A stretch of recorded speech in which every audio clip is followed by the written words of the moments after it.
Hello friends, welcome you all. Only IAS के revision series में आज हम लोग साइंस एंड टेक्नोलॉजी का स्पेस एंड स्पेस टेक्नोलॉजी वाला जो चैप्टर है उसे कवर करेंगे। फास्ट फॉरवर्ड में रिवीजन करेंगे सो दैट जो इंपॉर्टेंट फैक्ट्स है उसको ज़्यादा फोकस करके ये लेक्चर बनाई जाए, क्योंकि एग्जाम इज वेरी नियर और ऐसे में सिर्फ इंपॉर्टेंट फैक्ट्स को ही कहीं ना कहीं हाईलाइट करना वो ज़्यादा इंपॉर्टेंट होगा rather discussing all the details. ठीक है, सो हम लोग इस बात का बिल्कुल ध्यान रखेंगे। So let's start. अगर हम इवोल्यूशन ऑफ यूनिवर्स की बात करें तो जो लेटेस्ट एक्सेप्टेबल थ्योरी है आपको पता है बिग बैंग थ्योरी है, और इसके अनुसार जो आपका यूनिवर्स है लगभग 13.8 बिलियन ईयर एगो आपका बॉर्न हुआ था। उसके बाद धीरे धीरे आपका जो यूनिवर्स है वो कूल डाउन होते चली गई और वेरियस प्लैनेट्स गैलेक्सीज स्टार्स बनती चली गई। But exam point of view से नहीं पूछे जाएंगे। बिग बैंग थ्योरी अगर हम सिंपल ओवरव्यू ले तो इसकी ये थ्योरी क्या कहती है, तो बेसिकली ये थ्योरी कहती है कि पहले जब आपका यूनिवर्स नहीं बना था तो क्या था, तो बेसिकली सिंगल पॉइंट कह सकते हो जो काफी ज्यादा high density and high temperature state वाला सिंगल एटम कह सकते हो। ठीक है, और आपका इनफाइनाइट डेंसिटी इनफाइनाइट मास था और ये आपका ब्लास्ट होता है और अल्टीमेटली जैसे जैसे टाइम बीतती चली जाती है आपका Galaxy formation, star formation, planet formation ये सब होते चला जाता है। ठीक है, और जो मेजोरिटी ऑफ एटम्स प्रोड्यूस हुई थी बिग बैंग के एक्सप्लोजन से वो था आपका हाइड्रोजन और हीलियम। ठीक है, और ट्रेस अमाउंट में लिथियम और बेरिलियम भी मौजूद थे, लेकिन आपको प्रीलिम्स के लिए सिर्फ ये याद रख सकते हो कि जो मेजोरिटी ऑफ एटम प्रोड्यूस हुई थी बिग बैंग एक्सप्लोजन के बाद आपका हाइड्रोजन एंड हीलियम। ठीक है, एंड फिर आपका वही है क्लाउड्स बनने शुरू हुए, स्टार्स बनने शुरू हुए, तो ये सब तो आउटकम रहे हैं। डार्क एनर्जी काफी ज्यादा न्यूज में रहती है, तो डार्क एनर्जी आपके यूनिवर्स में मौजूद है और नाम से ही पता चल रहा है डार्क एनर्जी यानी कि जो आपको नजर ही नहीं आएगी, अननोन फॉर्म ऑफ एनर्जी, जो कहा जाता है कि ये एग्जिस्ट करती हैं ऑल ओवर द स्पेस। जो भी यूनिवर्स है आपके वहां पर डार्क एनर्जी मौजूद है, और ये जो डार्क एनर्जी है हालांकि ये दिखती नहीं है बट ये यूनिवर्स के एक्सपेंशन में कंट्रीब्यूट कर रही है ना। Universe is expanding but why, कोई एनर्जी तो होगा जो पुश कर रहा होगा, तो कहा जाता है ये एनर्जी और कुछ नहीं बल्कि आपकी डार्क एनर्जी है। डार्क मैटर क्या है, तो डार्क मैटर भी कुछ आपका हाइपोथेटिकल फॉर्म ऑफ मैटर, ये भी आपके यूनिवर्स में एग्जिस्ट करते रहती है। और इतना ही नहीं, ये फैक्ट आप याद रख सकते हैं, अप्रोक्सीमेटली 85% ऑफ द मैटर जो आप यूनिवर्स में देखते हो डार्क मैटर कंस्टिट्यूट करते हैं। तो अगर हम dark energy plus dark matter को जोड़ दे तो वो आपका 95% of the total content of the universe बनाती है। ठीक है, बाकी आपको और डिटेल में जानने की जरूरत नहीं है। ठीक है, और let's move to the god particle. And god particle आपने सुना होगा है ना, ये जो आपका हिग्स बोसोन, इसी को गॉड पार्टिकल भी कहते हैं, और बेसिकली इसका एक्सपेरिमेंट करके पता लगाया गया था। और उसके लिए आपका जो ये है आप देख सकते हो लार्ज हाइड्रोन कोलाइडर प्रोजेक्ट चलाई गई थी, इसके बारे में हम डिस्कस करेंगे। और यहीं से पता चला कि there is a god particle. और ये गॉड पार्टिकल है क्या, तो बेसिकली कहा जाता है कि जो आपका गॉड पार्टिकल है ना यही मासेस के लिए रिस्पॉन्सिबल है, यानी कि कोई मैटर में मास है ना तो it is all because God particle वहां पे मौजूद है। और यहाँ पर आपका मास मिल गया तो इसका मतलब ये हुआ कि ग्रेविटी भी आ ही जाएंगी। ठीक है, क्योंकि if a body has mass then it attracts to the other body because gravity आपका इनिशिएट होने लगती है। तो कहा जाता है कि ये जो आपका हिग्स बोसोन ये गॉड पार्टिकल है, ये आपका रिस्पॉन्सिबल है मास क्रिएशन के लिए, और because of that we have the existence of gravity. और अगर आपका गॉड पार्टिकल नहीं होता तो कोई ग्रेविटी नहीं होती, और कोई ग्रेविटी नहीं होती तो कोई यूनिवर्स नहीं होती, इसीलिए इसको नाम भी दिया गया गॉड पार्टिकल, है ना। So the name called God particle. और ये जो हिग्स पार्टिकल वाला जो मैटर है या फिर जो आपका गॉड पार्टिकल जिसे नाम दिया गया है, ये 1960s में ही प्रपोज कर दी गई थी ब्रिटिश फिजिस्ट पीटर हेग्स के द्वारा, लेकिन साइंटिस्ट लोग डिस्कवर नहीं कर पाए थे उस समय तक, है ना। लेकिन इस बात को माना गया कि हाँ एग्जिस्ट करते हैं, तो इसका रिसर्च किया गया और अल्टीमेटली वैलिडेट होगा आपका 2012 में, जब आपका हिग्स बोसोन पार्टिकल रियलिटी में सामने आएंगे कि यस इट एग्जिस्ट। ठीक है, तो हम इसे डिस्कस करेंगे, लेकिन आप देख सकते हो ये जो हिग पार्टिकल वाला जो कंसेप्ट है ये 1960s में ही प्रपोज किया था पीटर हेग्स के द्वारा।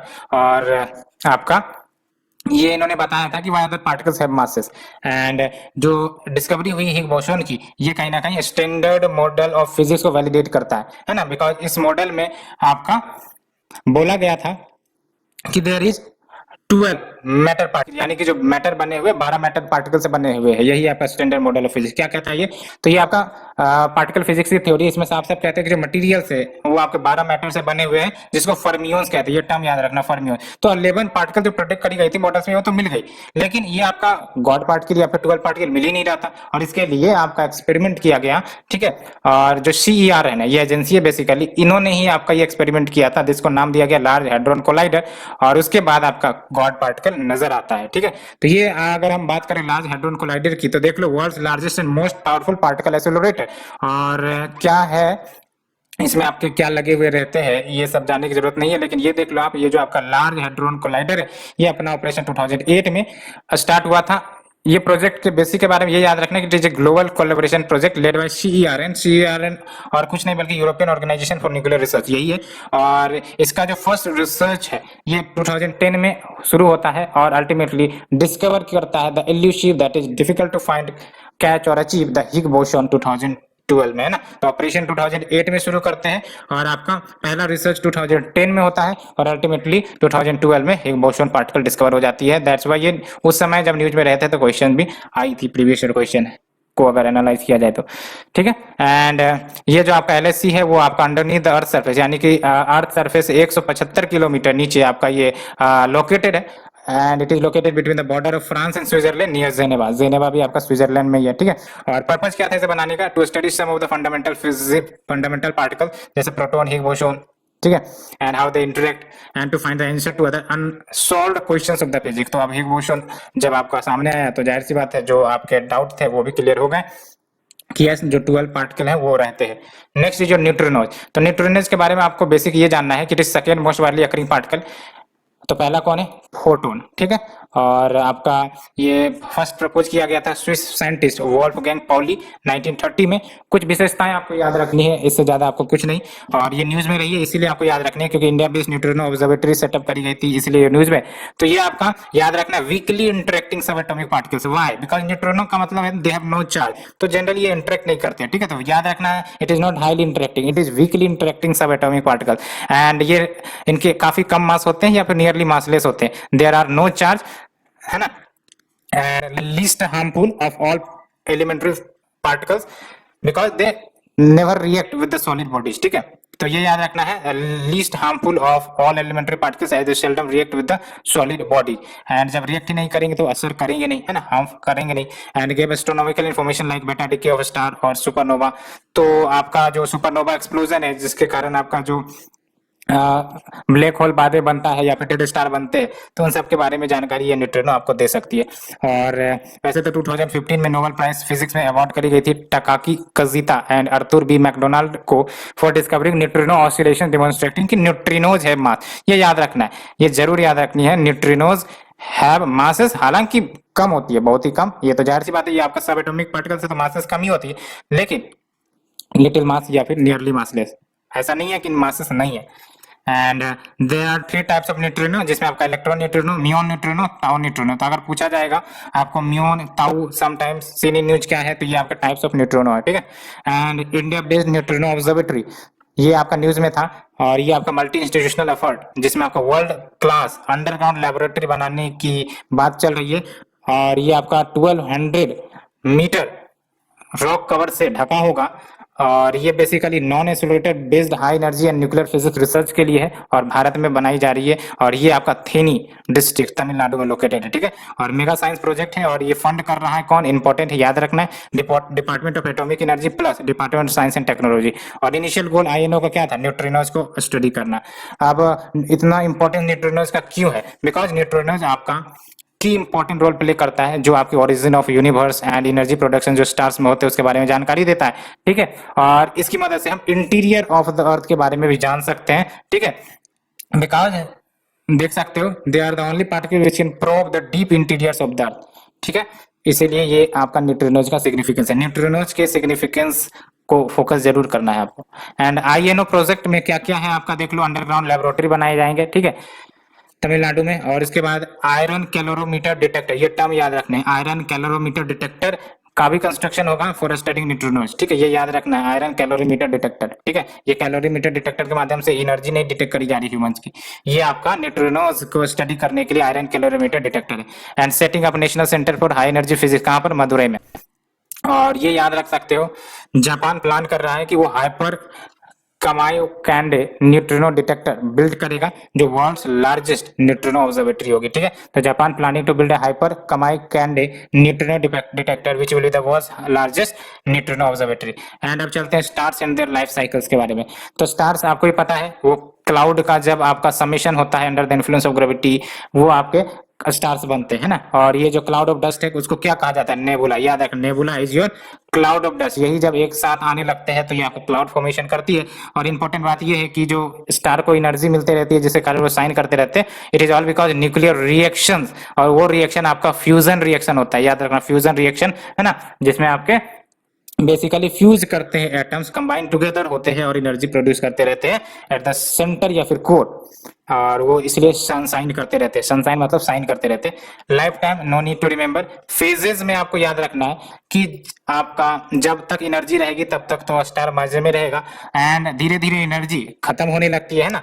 और आपका जब ये जो हाइड्रोजन फ्यूल है जो पावर करता है न्यूक्लियर रिएक्शन को स्टार में, ये रन आउट होने लगेगा तो आपका फाइनल फेजेस यानी कि इसका अंत समय आने लगेगा। और धीरे धीरे ये एक्सपेंड होंगी, कूल होंगी और अपना कलर चेंज करेंगे, बिकॉज समझ रहे हो ना, जो एनर्जी नहीं मिल पा रही है तो धीरे धीरे आपका ये कलर इनका चेंज होने लगेगा टू बिकम रेड जियांट।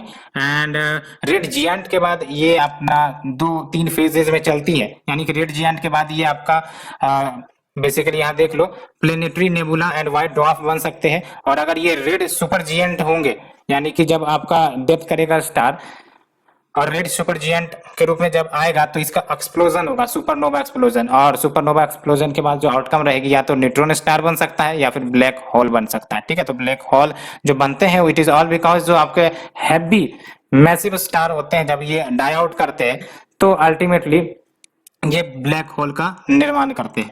ठीक है, वो हम डिस्कस करेंगे, लेकिन आप समझ लो कि आपका जब आपका हाइड्रोजन फ्यूल आपका खत्म होगा स्टार से तो धीरे धीरे आपका जो स्टार है वो रेड जिएंट में कन्वर्ट होगा एंड उसके बाद आपका वेरियस बॉडी में कन्वर्ट होगा, जो अभी हम देखेंगे।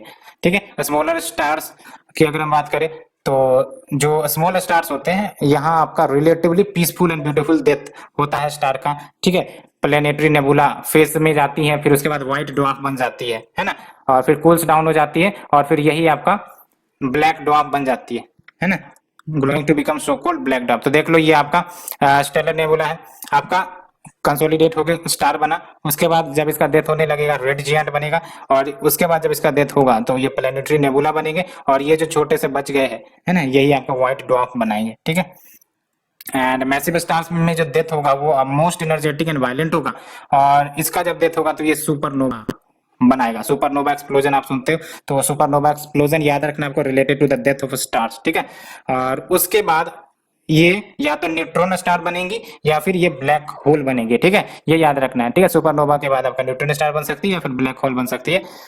एंड ये याद रखना है जब हम न्यूट्रॉन स्टार की बात करते हैं तो ये आपका रैपिडली स्पिनिंग स्टार होता है और इसको पल्सर्स कहते हैं। ठीक है, तो pulsars are nothing but outcome of supernova explosion और डेथ स्टार ही होते हैं ये। ठीक है, और if the star with explode is specially large it can even form a black hole. तो अगर जो स्टार एक्सप्लोड हुआ है वो काफी ज्यादा ह्यूज मास का है तो वो ब्लैक होल भी बन सकता है। ठीक है, और ये चंद्रशेखर लिमिट ऑफ 1.4 सोलर मास क्या कहता है, इसमें ये बताने की बात करी गई है कि अगर कोई व्हाइट ड्वार्फ स्टार बनेगा, यानी कि देख लो यहाँ पर आपका व्हाइट ड्वार्फ स्टार बन रहा है by destruction of the star, death of the star, तो उसका जो मैक्सिमम मास क्या होगा to remain a white dwarf, ये आपका चंद्रशेखर लिमिट बतलाता है। ठीक है, इसका मतलब ये हुआ कि चंद्रशेखर लिमिट का जो मास डिक्लेयर किया गया है उससे ज्यादा अगर मास होगा तो यहाँ आपका व्हाइट ड्वार्फ स्टार नहीं बनेंगे, बिकॉज यहाँ ग्रेविटी कॉलेप्स होने लगेगा, बिकॉज मासेस इतना ज्यादा हैवी होंगे कि ग्रेविटी जो है वो आपका कॉलेप्स कर देगी उस स्टार को। ठीक है, और या तो फिर वो न्यूट्रॉन स्टार बन जाएगा या फिर ब्लैक होल बन जाएगा। ठीक है, और ये जो लिमिट है वो नेम किया गया है after the Nobel laureate Subrahmanyan Chandrasekhar who proposed the idea in 1931। अब अगर हम बात करें ब्लैक होल की तो ब्लैक होल आपका object in space which is formed after death of star. ठीक है, और वैसे स्टार जिनकी फ्यूल खत्म हो जाती है और काफी ज्यादा डेंस होता है, इतना ज्यादा कि इवन अगर लाइट भी गुजरेगा इस ब्लैक होल वाले रीजन से तो क्रॉस नहीं कर सकता, ये एब्जॉर्ब कर लेगा, ठीक है, लाइट को अपनी तरफ खींच लेगा। नो मैटर और light can escape its gravity pull, और चूंकि ये आपके लाइट को एस्केप ही होने नहीं देता, दैट्स व्हाई ये ब्लैक भी है और इनविजिबल भी है। टाइप ऑफ ब्लैक होल की बात करें तो स्टेलर मास ब्लैक होल, ये स्मॉल ब्लैक होल्स होते हैं। मासेस की साइजेस कितनी होती है, नो नीड टू रिमेंबर। और दूसरा है आपका सुपर मैसिव ब्लैक होल, ये आपका billion and millions time more massive than the sun. And ये जो आपके मैसिव ब्लैक होल है जनरली जो अधिकांश गैलेक्सी उसके सेंटर में पाई जाती हैं, और हमारे ऑन गैलेक्सी के सेंटर में जो सुपर मैसिव ब्लैक होल मिला है ये आपका सेगिटरुस ए है, ये नाम याद रखना है, सेगिटरुस ए। ये आपका मिल्की वे गैलेक्सी में पाए जाने वाला ब्लैक होल है। And we have the event horizon, event horizon is related to black hole, है ना। तो event horizon is the boundary at the edge of the black hole, उसी को कहते हैं, जैसे ब्लैक होल है। अब इसका इन्फ्लुएंस लेट से कि यहाँ तक है, ठीक है। अब कोई ऑब्जेक्ट आ रही है तो यहाँ तक रहेगी तो ये अट्रैक्ट नहीं होगी, इस ब्लैक होल के इन्फ्लुएंस में नहीं आएगी, लेकिन जैसे ही इस बाउंड्री पर आएंगी तो ये ब्लैक होल अपने पास से बुला लेगा, है ना। तो यही जो है आपका, यही है इवेंट होराइजन, ठीक है। Edge of a black hole, उसी को इवेंट होराइजन कहते हैं। This is point of no return, यहाँ पहुंच गए तो फिर लौटोगे नहीं, ठीक है। And because it is impossible to escape the gravitational effect of the black hole, ठीक है। और आपका anything that crosses the event horizon, अगर इसके आगे चले गए तो क्या होगा, तो जाहिर सी बात है सब खत्म हो जाएगा, नष्ट हो जाएगा, सब आपके सेंटर में जाके मिक्स हो जाएगा, है ना, सिंगल पॉइंट में जाके मिक्स हो जाएगा, हैविंग द इनफाइनाइट डेंसिटी, जिसको सिंगुलरिटी कहते हैं। तो जो सेंटर है ब्लैक होल का उसको सिंगुलरिटी कहते हैं, जो एज है उसको इवेंट होराइजन कहते हैं, ठीक है। अब we have the event horizon telescope project, नाम से पता चल रहा होगा क्या करेगा, ये आपका ब्लैक होल को बेसिकली फाइंड आउट कर सकता है ना। होराइजन का मतलब आपको पता है, इवेंट होराइजन है जो black hole it is associated to what, black hole detection, ठीक है। और इसमें 8 रेडियो टेलीस्कोप होंगे और ये रेडियो वेव्स डिटेक्ट करेगा फ्रॉम द स्पेस। और जो 2019 है, ये आपने सुना होगा, 2019 में जो साइंटिस्ट है फ्रॉम ईएसटी यानी कि इवेंट होराइजन टेलीस्कोप प्रोजेक्ट, इन्होंने first ever optical image release किया था ब्लैक होल का, जो आपका सेंटर ऑफ गैलेक्सी मेशियर 87 में लोकेटेड है। तो मेशियर 87 भी आपका गैलेक्सी है, याद रखना है, ठीक है। और यही जो ब्लैक होल मिला था इसका आपका ऑप्टिकल इमेज पहली बार निकाला गया था। एंड सैगिटरुस ए, ये आपका सेकंड ब्लैक होल होगा जिसको फोटोग्राफ की जाएंगी, ठीक है। नोबेल प्राइज इन फिजिक्स 2020 ये दी गई थी for the discovery that black hole is a robust prediction of general theory of relativity. याद रखना है, general theory of relativity black hole के बारे में कहता है, ठीक है। और ये जो आपका नोबेल प्राइज दिया गया था फिजिक्स में 2020 में Roger Penrose, and for the discovery of supermassive compact object at the centre of our galaxy, ये दिया गया Reinhard Genzel and Andrea Ghez के द्वारा, गेज को, ठीक है। वैसे तो क्वेश्चन नहीं पूछे जा रहे नोबेल प्राइज के ऊपर, 2020 का है तो याद रख सकते हैं नाम सिर्फ, ठीक है। Next is your gravitational waves, इस पर तो दो बार क्वेश्चन पूछी गई है, 2019 में भी 2020 में भी, मतलब 2020 में भी, बट इनडायरेक्टली, ठीक है। तो ग्रेविटेशनल वेव्स क्या है, ये डिस्टॉर्शन है, रिपल्स है in the fabric of space and time. When we say fabric of space and time, यानी कि लेट से आप कोई नेट लेते हो और उस नेट में आप कुछ ऑब्जेक्ट डाल देते हो तो ये क्या होगा, ये आपका रिपल्स क्रिएट कर देंगे ना। तो यही आपका जो स्पेस है पूरा यूनिवर्स में, उसमें प्लैनेट्स स्टार्स है, उन सब में मासेस है, तो वो भी क्या करते हैं, रिपल क्रिएट करती है, और उसके कारण आपका ग्रेविटेशनल वेव जनरेट होता है ना। तो ग्रेविटेशनल वेव्स आर डिस्टॉर्शन और ripples in fabric of space and time, और ये प्रोड्यूस होती है when the objects accelerate travels with the speed of light, ठीक है। और ग्रेविटेशनल वेव्स सबसे ज्यादा मजबूत वाली तब प्रोड्यूस होती है जब कोई कैटास्ट्रोफिक इवेंट यूनिवर्स में हो रहा होगा, जैसे आपका merger of black hole, stellar cores जिसको हम कहते हैं सुपरनोवा, इसका कोलैप्स हो रहा होगा, या फिर न्यूट्रॉन स्टार दोनों आपका मिलजुल रहे होंगे एक दूसरे से, तब आपका ये ग्रेविटेशनल वेव्स स्ट्रांगली जनरेट होता है। However they can also generated when objects accelerate travel with the speed of light, ठीक है। एंड 2016 में जो साइंटिस्ट थे at laser interferometer gravitational wave observatory LIGO first detected the gravitational wave, ये याद रखना है ना। लिगो प्रोजेक्ट भी आपने सुना होगा और यही क्वेश्चन भी आया था, तो LIGO project was associated with to detecting the gravitational wave, और नोबेल प्राइज 2017 में दिए गए हैं for the decisive contribution to the LIGO detected and observation of gravitational waves. किसको, Rainer Weiss Barish and Kip Thorne, but no need to remember, ठीक है। And the gravitational waves can work as a siren, siren मतलब एक प्रकार से indicator के रूप में ये वर्क करते हैं जो एक्सपेंशन रेट ऑफ यूनिवर्स को पता लगाने में मदद करते हैं। तो जाहिर सी बात है इससे हम यूनिवर्स के ओरिजिन के बारे में जान सकते हैं, फ्यूचर ऑफ यूनिवर्स के बारे में भी जान सकते हैं। And next is your हबल्स law. हबल्स law क्या कहता है, जो गैलेक्सी हमसे जितना ज्यादा दूर है उतना तेजी से ये मूव कर रही है फ्रॉम द अर्थ, है ना। यानी कि कभी भी ऐसा नहीं होगा कि हमारी गैलेक्सी मिल जाएंगी फार अवे वाली गैलेक्सी से, क्योंकि जितना ज्यादा दूर है उतना और तेजी से वो मूव कर रही है फ्रॉम द अर्थ, यानी कि एक्सेलरेट हो रहा है हमारा यूनिवर्स, ठीक है। एंड हबल कांस्टेंट की बात करें तो it is a unit of measurement that describe the rate at which the universe is expanding, ठीक है। And next is your project LIGO, यही से क्वेश्चन आया था। ये world largest gravitational wave observatory जो आपका कॉस्मिक ग्रेविटेशनल वेव्स को डिटेक्ट करती है for carrying out the experiment. And इसमें दो एनॉर्मस लेजर इंफेरोमीटर्स लगाए गए हैं which is located thousand of kilometres apart, है ना, और ईच हैविंग, यानी कि दो इनॉर्मस लेजर इंटरफेरोमीटर्स, और दोनों के पास आपका L shaped arms of 4 kilometre length का लगा हुआ है। But this fact is not need to be remember, but ये याद रखना है दो लिगो डिटेक्टर ऑलरेडी ऑपरेशनल है। कहा? यूएस में कहा? लिविंगस्टन में और हैनफोर्ड में, ठीक है। और जापानीज डिटेक्टर कागरा, ये याद रखना है, Japanese detector कागरा recently join the international network. तो अगर कागरा आपको टर्म से कोई क्वेश्चन आएगा तो याद रखना है basically it is used to detect the gravitational waves, ठीक है। और ये आपका इंटरनेशनल नेटवर्क को ज्वाइन किया है। तो आपका दो तो ऑलरेडी है, यूएस में आपका लिविंगस्टन में एंड हैनफोर्ड में, तीसरा जो ज्वाइन किया है इंटरनेशनल नेटवर्क वो है कागरा। और लिगो इंडिया का भी प्रोजेक्ट है, ठीक है, इंड ईगो, ठीक है। और ये लिगो इंडिया प्रोजेक्ट इंडियन इनिशिएटिव है, ग्रेविटेशनल वेव ऑब्जर्वेशन करेंगी और ये आपका 2025 में कंप्लीट होने का चांसेस है, ठीक है। एंड ये आपका एक और ऑब्जेक्टिव ये है इंड ईगो का कि जो वन एडवांस लिगो डिटेक्टर जो हैनफोर्ड में है उसको महाराष्ट्र में लाया जाए, महाराष्ट्र के हिंगोली डिस्ट्रिक्ट इंडिया में। और ये जो प्रोजेक्ट है it is piloted by department of atomic energy and department of science and technology, ठीक है। ये इंडियन साइंटिस्ट को मदद करेगा to be a major player in emerging research frontier of gravitational wave astronomy. Next is solar system and its part. तो solar system and its part आपको ही पता है कि टोटल अभी फिलहाल 8 प्लैनेट्स है, हालांकि 9 वाला न्यूज चल रहा है but it is not official, ठीक है। और जो हमारे सोलर सिस्टम में प्लैनेट्स हैं उनको दो ग्रुप में बांट दो, एक तो टेरेस्ट्रियल और दूसरा जोवियन। तो जो टेरेस्ट्रियल प्लैनेट है उनको इनर प्लैनेट्स भी कहते हैं, और ये आपका सन एंड जो आपका एस्ट्रॉइड बेल्ट है उसके बीच में लय करता है। तो सन और एस्ट्रॉइड बेल्ट के बीच में कौन कौन से? 4 ही है, मरकरी, वेनस, अर्थ, मार्स, ठीक है, 4 ही है ना। और आपका एस्ट्रॉइड बेल्ट किसके किसके बीच में? एक आपका मार्स और जुपिटर, मार्स और जुपिटर के बीच में एस्ट्रॉइड बेल्ट है। और आपका सन और आपका जो एस्ट्रॉइड बेल्ट है इनके बीच में कौन कौन से प्लेनेट आ गए? मरकरी, वेनस, अर्थ, मार्स आ गए, ठीक है।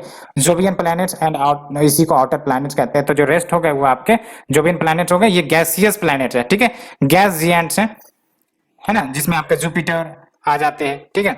लार्जर साइज होता है, लेस डेंस मटेरियल होती है, एटमॉस्फेयर थिक होता है और mostly made up of helium and hydrogen. तो एग्जांपल में देख लो जो बचे थे जुपिटर, सैटर्न, यूरेनस, नेपच्यून, ठीक है। तो 4 आपके इनर हो गए, 4 आपके आउटर हो गए, 4 आपके टेरेस्ट्रियल हो गए, 4 आपके जोवियन हो गए।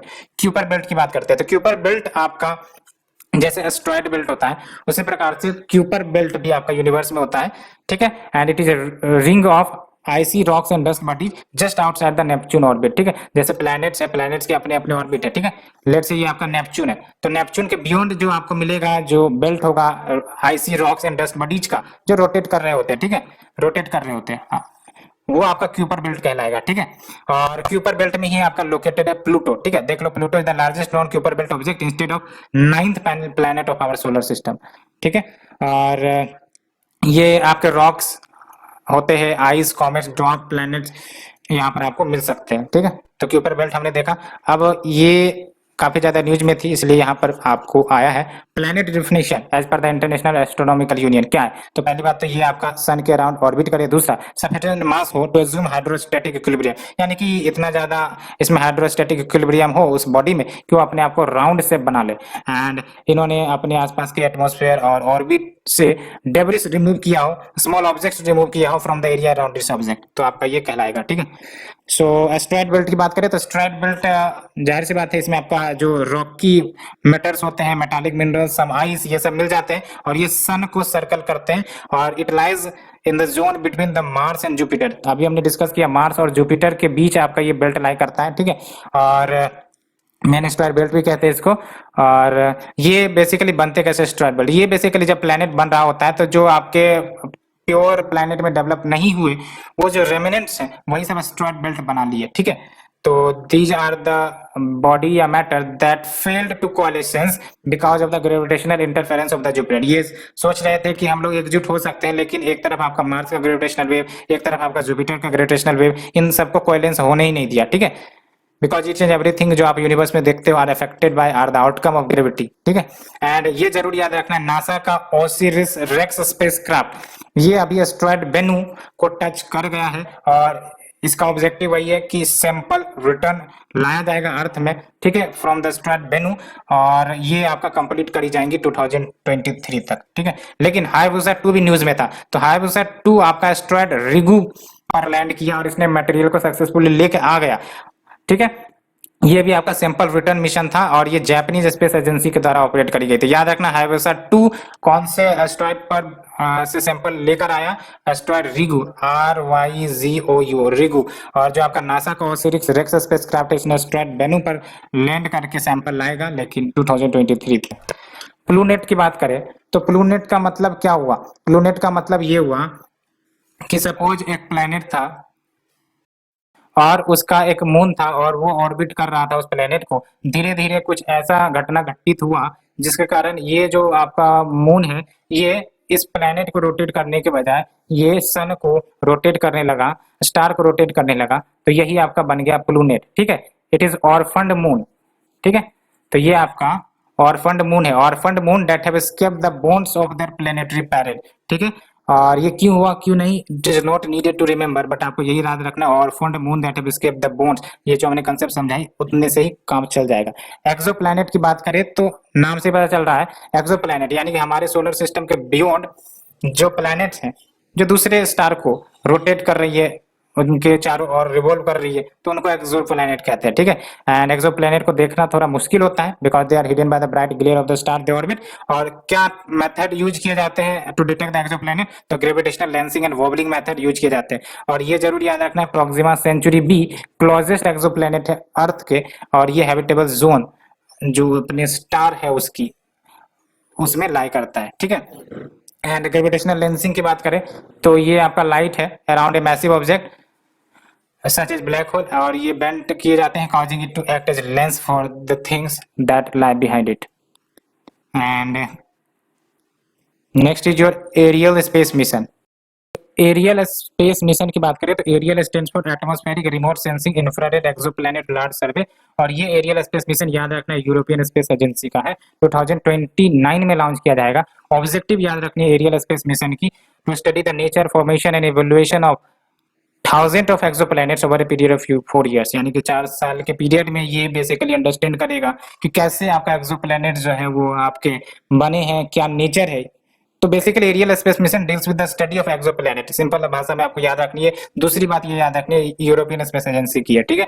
And first mission of its kind dedicated to large scale survey of exoplanet.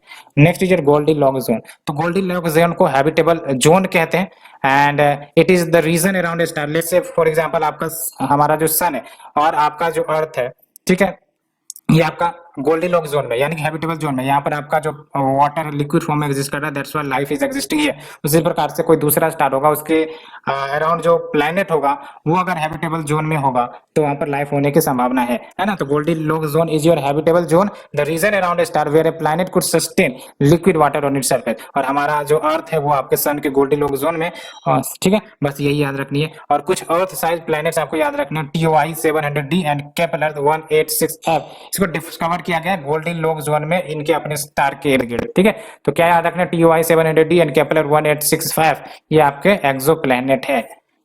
Next is your asteroids, तो एस्ट्रॉइड की बात करें तो अभी हमने डिस्कस किया था, it is big chunks of rocks जो फ्लोट करते रहते हैं स्पेस में, और याद रखना है it orbits the sun not the earth, it's orbit the sun and mostly found in the main asteroid belt between the Mars and Jupiter. तो ऐसा नहीं है कि only Mars and Jupiter, but mainly आपको ये मार्स एंड जुपिटर मिलेंगे। और biggest asteroid जो आपके इस एस्ट्रॉइड बेल्ट में मिलते हैं वो है सीरीज CARES, और कितना बड़ा है we don't need to remember. अब बात करते हैं कि अब जो एस्ट्रॉइड है ये कभी कभी टहलते भटकते रहते हैं ना, कभी कभी अपने बेल्ट से निकल लिए और दूसरे ग्रह को देखने के लिए चल पड़े, ठीक है। तो उसी के वेराइटीज आपको निकलेंगे, मेट्रोइड, कभी कभी अर्थ की तरफ ये नजर कराने लगते हैं तो मेट्योर, और इसके बाद अर्थ के सरफेस पर ही आ जाएंगे तो आपका मेट्रोइड, ये आपका चलते रहता है, ठीक है। तो अगर हम बात करें मेट्रोइड की तो ये आपके रॉक पीसेस हैं जो एस्ट्रॉइड से बाहर निकलते हैं, एस्ट्रॉइड बेल्ट से बाहर निकल जाते हैं और इंटरप्लेनेटरी स्पेस में ट्रेवल करने लगते हैं। यानी कि अगर ये एस्ट्रॉइड बेल्ट है और ये रोटेट कर रहा है यहाँ पर, तो ये भटक जाएंगे और ये आपका इंटरप्लेनेटरी स्पेस में ट्रेवल करने लगेंगे, ठीक है। और फिर ये छोटे से छोटे हो सकते हैं as grain of sand, and बड़े से बड़े हो सकते हैं as large as a metre. और मेट्योर की बात करें तो यही, जब जो मेट्रॉइड है वो भटकते भटकते हमारे अर्थ के एटमॉस्फेयर में इंटर करने लग जाता है, तो ये आपको ही पता है because of the friction offered by our atmosphere burn up होने लगती है और धीरे धीरे ये आपका जल के ग्राउंड पर गिरने लगती है। तो ये जो आपका बर्निंग ट्रेल, क्योंकि जब आपका ये अर्थ के सरफेस अर्थ के एटमॉस्फेयर में इंटर करती है और ये आपका जलने लगती है, तो एक ट्रेल जैसा आपको पिक्चर दिखेगा। ठीक है, तो ये जो बर्निंग ट्रेल है इसी को मेट्योर कहते हैं, या फिर फॉलिंग स्टार आपने सुना होगा, टूटता तारा है ना, falling star. And meteors and comets दोनों ब्राइट ट्रेल्स क्रिएट करते हैं, लेकिन कॉमेट जो है वो जनरली आइस एंड डस्ट से बने हुए होते हैं। ठीक है, तो ये याद रखना मेट्योर यानी कि कैसे याद रखोगे वो हम बताएंगे आपको ट्रिक। मेट्रोइड की बात करें तो जब मेट्रोइड रॉक जो है वो आपका कंप्लीटली बर्न अप नहीं हुआ और डायरेक्ट एकदम अर्थ पर जाके गिरा, ठीक है, तो वो आपका मेट्रोइड कहलाएगा। ठीक है, the rock left behind is called Metroid. ठीक है, तो जो अर्थ के सरफेस पर आके टकरा गया, गिर गया, तो वो आपका मेट्रोइड कहलाएगा। जो अर्थ को जख्म दे गया वो आपका मेट्रोइड कहलाएगा। तो क्या कहें, तो पहले एस्ट्रॉइड था, एस्ट्रॉइड से भटका तो आपका भटकते भटकते फिर आपका मेट्रोइड यानी कि अर्थ पर नजर गड़ाएगा ये, है ना, उसके बाद आपका बर्न अप होना शुरू होगा और अल्टीमेटली मेट्योर यानी कि it इंटर्स into the earth surface और फिर बर्निंग होगी। उसके बाद आपका जब इनकम्प्लीट बर्निंग रहेगी तो जाहिर सी बात है ये जो आपका मेट्योर है वो अर्थ के सरफेस पर आ जाएगा और उसी को हम मेट्रोइड कहेंगे। ठीक है, तो asteroid is your asteroid matter है, और जब एस्ट्रॉइड अपने पाथवे को भटक गया तो वो आपका मेट्रोइड, और जब भटकते भटकते अर्थ के सरफेस में आ गया तो मेट्योर, और अर्थ के सरफेस ने कंप्लीटली नहीं, अर्थ का जो एटमॉस्फेयर है जब उसने कंप्लीटली बर्न नहीं करवा सका और अर्थ के सरफेस पर लैंड कर गया तो मेट्रोइड। तो देख सकते हो आर का मतलब समझ लेना रीचिंग द अर्थ, और टी का मतलब याद रखना टचिंग द अर्थ। ठीक है, और डी मतलब अभी डिस्टेंस है फ्रॉम द अर्थ। ठीक है, एंड कॉमेट्स देख लो, कॉमेट्स भी बेसिकली होते हैं आपके डेब्रिस ही हैं। ठीक है, और इम्पोर्टेंट बात यह है कि ये आपके डस्ट रॉक एंड आइसेस से बने होते हैं and it ranges from few miles to 10 of miles wide, and ये आपका सन के काफी नजदीक में ऑर्बिट करता है। इम्पोर्टेंट बात यह है कि चूंकि ये सन के काफी नजदीक में ऑर्बिट करता है, तो चूंकि ये आइस से बने होते हैं यानी कि आइस से बने हुए होते हैं, तो जब से सन के जब नजदीक आएगा तो वेपोराइज होने लगेगा इनका जो आइस है, तो इसलिए आपको ट्रेल बनता हुआ दिखेगा। ठीक है, क्योंकि गैसेस स्प्लिट होने लगते हैं इनटू द स्पेस, तो आपका देख लो ग्लोइंग हेड के रूप में दिखेगा और ये एटमॉस्फेयर से विजिबल भी होगा। और ये कॉमेट्स जो है उनकी हाईली एलिप्टिकल ऑर्बिट्स होती है unlike planet which have near circular orbit. और स्पेस डेब्रिस की बात करें तो देख लो इट इज नेचुरल डेब्रिस हो सकते हैं और या फिर आर्टिफिशियली क्रिएटेड हो सकते हैं। सैटेलाइट्स का टूटना है ना, खराब हो जाना, तो ये सब स्पेस डेब्रिस आर्टिफिशियली भी क्रिएट हो सकते हैं। और जाहिर सी बात है हजार्डियस है। प्रोजेक्ट नेत्र याद रखना है, ये आपका अर्ली वार्निंग सिस्टम जो इसरो के द्वारा डेवलप किया गया है और ये बेसिकली स्पेस डेब्रिस को डिटेक्ट करेगा as well as other hazards to the Indian satellite. And Kessler syndrome की बात करें तो केसलर सिंड्रोम बेसिकली कल्पना है, या फिर इसे कल्पना कर सकते हो जैसे आपका रोडवेज है। रोडवेज में क्या होता है, लेट से कि एक काफी हाईली ट्रैफिक रोडवे है और एक एक गाड़ी चल रही है और अल्टीमेटली लेट से कि एक गाड़ी लेट से खराब हो गया और उसने दूसरे गाड़ी को ठोक दिया, तो ऐसे सीरीज ऑफ ठोका ठोकी चलता रहेगा, है ना, सीरीज ऑफ ठोका ठोकी चलता रहेगा। इसके कारण एक रिएक्शन के कारण चेन ऑफ रिएक्शन हो गए। यही आपका स्पेस में हो सकते हैं, है ना, कि एक सैटेलाइट है जिसने कुछ डेब्रिस प्रोटेक्ट किया और उस डेब्रिस ने अनदर सैटेलाइट को हिट कर दिया, जिसके कारण चेन रिएक्शन शुरू हो जाएगी दैट विल ओवलिएट every orbiting object in the low earth orbit, और इसके कारण आपका thick cloud of white dots create होने लगेंगे, thick cloud of white dot travelling at high speed. तो यही आपका केसलर सिंड्रोम। ठीक है, एंड अब आ जाओ ऑर्गेनाइजेशन जो कि हमारा इसरो है। तो इसरो आपका nodal space agency government of India की एजेंसी है और ये 15 अगस्त 1969 को बना था, हेडक्वार्टर बेंगलुरु कर्नाटका। याद रखना manage by department of space, और ये जो डिपार्टमेंट ऑफ स्पेस है ये आपका रिपोर्ट करता है डायरेक्टली टू द पीएम। ठीक है, अब इसरो के कमर्शियल आर्म्स भी है, एक तो आपका इन स्पेस है, Indian national space promotion and authorisation centre, ये भी आपका डिपार्टमेंट ऑफ स्पेस के अंतर्गत आता है। क्या ऑब्जेक्टिव है इसका, इनकरेज करो, प्रमोट करो, हैंड होल्ड करो प्राइवेट सेक्टर को कि ये भी पार्टिसिपेट करने लगे स्पेस सेक्टर में, और जो प्राइवेट प्लेयर्स है इनको अवेलेबल करवाया जाएगा the ISRO infrastructure via in space, तभी तो हैंड होल्ड कर सकेंगे प्राइवेट सेक्टर को in the space sector. And next जो न्यू स्पेस इंडिया लिमिटेड, और ये पब्लिक सेक्टर अंडरटेकिंग, ये भी आपका डिपार्टमेंट ऑफ स्पेस के अंतर्गत, और ये कमर्शियली एक्सप्लॉइट करेगा जो भी research and development work ISRO करता है। ठीक है, और फॉर एग्जांपल आपका पीएसएलवी को प्रोड्यूस करेगा, लॉन्च सैटेलाइट कर सकेगा ये थ्रू द SSLV यानी कि space small satellite launch vehicle के माध्यम से।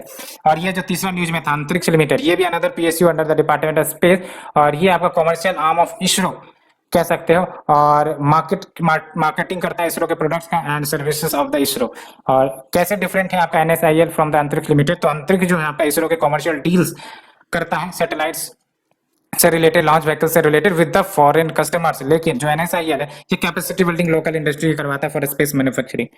एंड इसरो का जो इंटरनेशनल कॉपरेशन है देख लो, एक तो आपका चंद्रयान 1, ये आपने न्यूज में सुना होगा जब चंद्रयान 2 लॉन्च की गई थी, तो ठीक है, तो इसरो का मैडन मिशन मून के लिए 2008 में लॉन्च किया गया था और ये ज्वाइंट मिशन प्रोजेक्ट था इसरो नासा का to the discovery of water molecules on the moon surface. Megha Tropiques याद रखना आपको, Indo French joint satellite mission था 2011 में, ठीक है। और किस लिए ये ऑब्जेक्टिव याद रखना है, to study the tropical atmosphere and climate related space aspect, ठीक है। तो मेगाट्रोपिक्यूज इंडिया और फ्रांस का joint initiative to study the tropical atmosphere and climate related aspect such as monsoon cyclones, ये सब हो गए। सरल यानी कि satellite for AltiKa and Argos, ये ज्वाइंट मिशन है फ्रांस के साथ इंडिया का to study ocean from space, ठीक है। तो सरल प्रोग्राम की अगर बात करें, joint mission with France for studying ocean from space using altimetry, जो 2013 में लॉन्च करी गई थी। NISAR it was very news last year, ठीक है। और ये NASA ISRO synthetic aperture radar बनाने का प्रोग्राम है, ठीक है,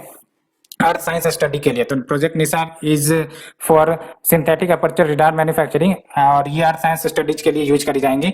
और उन्नति की बात करें तो ये आपका इसरो का 8 सप्ताह वाला कैपेसिटी बिल्डिंग प्रोग्राम है नैनो सैटेलाइट डेवलपमेंट के ऊपर, और ये एज एन इनिशिएटिव ऑफ यूनिस्पेस +50, और पार्टिसिपेट करते हैं सेवरल कंट्रीज से, और उनको ट्रेन किया जाता है, ठीक है। So let's move to the next topic, types of orbit. तो बेसिकली आपको ही पता है हमारा जो अर्थ है, और जो सैटेलाइट लॉन्च किए जाते हैं वो एक पार्टिकुलर ऑर्बिट में लॉन्च किए जाते हैं, है ना। तो डिपेंडिंग ऑन द लोकेशन हम लोग ऑर्बिट्स डिमार्केट करते हैं, और उस ऑर्बिट के अलॉन्ग आपका जो सैटेलाइट है वो रोटेट करता है। फॉर एग्जांपल जो मून है वो आपका नेचुरल सैटेलाइट है, वो भी अर्थ के इर्द गिर्द रोटेट करता है। उसी प्रकार से जो हमारा आर्टिफिशियल सैटेलाइट है उसे ऑर्बिट पे प्लेस करते हैं, और उसी ऑर्बिट के अलोंग वो आपका रोटेट करता है।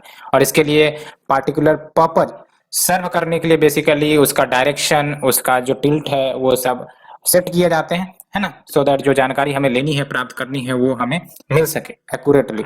तो अगर हम बात करें सैटेलाइट्स की, तो ये आपका ऑब्जेक्ट है जो आपके अर्थ के इर्द गिर्द चक्कर लगाते हैं। एंड बेसिकली अगर इसके टाइप्स की बात करें तो on the basis of height, यानी कि कितने हाइट पर है, यानी कि ये जो आपका अर्थ है, ठीक है, अब उसके एल्टीट्यूड के कितने हाइट पर है, उस आधार पर हम इसे लो अर्थ ऑर्बिट सैटेलाइट कहेंगे या फिर मिडिल अर्थ ऑर्बिट सैटेलाइट कहेंगे। लेकिन on the basis of application या यूजेज आपका जियो सिंक्रोनोमस अर्थ ऑर्बिट कहलाएगा, या फिर आपका जियो स्टेशनरी अर्थ ऑर्बिट कहलाएगा, ठीक है। और कुछ इंपॉर्टेंट प्रॉपर्टीज बस आपको बेसिक याद रखने हैं और ज्यादा कुछ नहीं। लो अर्थ ऑर्बिट की बात करते हैं तो यहाँ पर आपका कम्युनिकेशन और रिमोट सेंसिंग सैटेलाइट सिस्टम रखे जाते हैं, है ना। तो ये जो आपका लो अर्थ ऑर्बिट है mainly used for communication and remote sensing satellite. And जो आपका ISS है यानी कि इंटरनेशनल स्पेस स्टेशन, ठीक है, ये याद रखना आपको लो अर्थ ऑर्बिट में है। और हबल स्पेस टेलीस्कोप ये भी आपका लो अर्थ ऑर्बिट में, ठीक है। और ये जो हबल स्पेस टेलीस्कोप है ये आपका अर्थ को रोटेट करता है ना, अर्थ के अलोंग रोटेट करता है। और जो आपका एक नाम सुना होगा आपने, जेम्स वेब टेलीस्कोप, जो आपका हबल स्पेस टेलीस्कोप को बेसिकली रिप्लेस करेगा, ये जेम्स वेब टेलीस्कोप आपका सन के अलोंग रोटेट करता है, वो हम डिस्कस करेंगे, ठीक है। सो अभी फिलहाल आपको ये याद रखनी है, both ISS plus Hubble space telescope ये दोनों आपके लो अर्थ ऑर्बिट में आ जाते हैं। और एक और खास बात याद रखनी है कि अगर कोई भी सैटेलाइट लो अर्थ ऑर्बिट में रखा गया है तो ये आपका मल्टीपल रिवोल्यूशन एक दिन में कर सकेगा, ठीक है, मल्टीपल रिवोल्यूशन एक दिन में कर सकेगा। एक जनरल रूल होता है, lower the orbit higher should be the speed, और जितना ज्यादा स्पीड तो उतना जल्दी वो रोटेट कर देगा अर्थ के इर्द गिर्द, ठीक है। Next is your medium earth orbit, और ये बेसिकली नेविगेशन सिस्टम के लिए इस्तेमाल होते हैं, जैसे आपका US का GPS सिस्टम है, ठीक है। Next is your geosynchronous orbit and Jio stationery orbit. तो इसको आपको समझना है, geosynchronous orbit and Jio stationery orbit. तो अगर कोई भी ऑब्जेक्ट या सैटेलाइट आपका जियो सिंक्रोनमस ऑर्बिट में रखा जाता है तो इसकी जो स्पीड होगी वो मैच करेगी, ये इंपॉर्टेंट है, मैच करेगी अर्थ के रोटेशन की स्पीड से। तो इसका मतलब क्या होगा, दोनों का स्पीड आपको मैच कर रहा है तो आपको जो वो सैटेलाइट है वो एक ही पोजीशन पर दिखेगी, है ना। ऐसा लगेगा कि वो सैटेलाइट मूव ही नहीं कर रहा है, बिकॉज यहाँ पर जो ऑर्बिटल स्पीड है उस सैटेलाइट की वो मैच कर रही है अर्थ के रोटेशन के स्पीड से, ठीक है।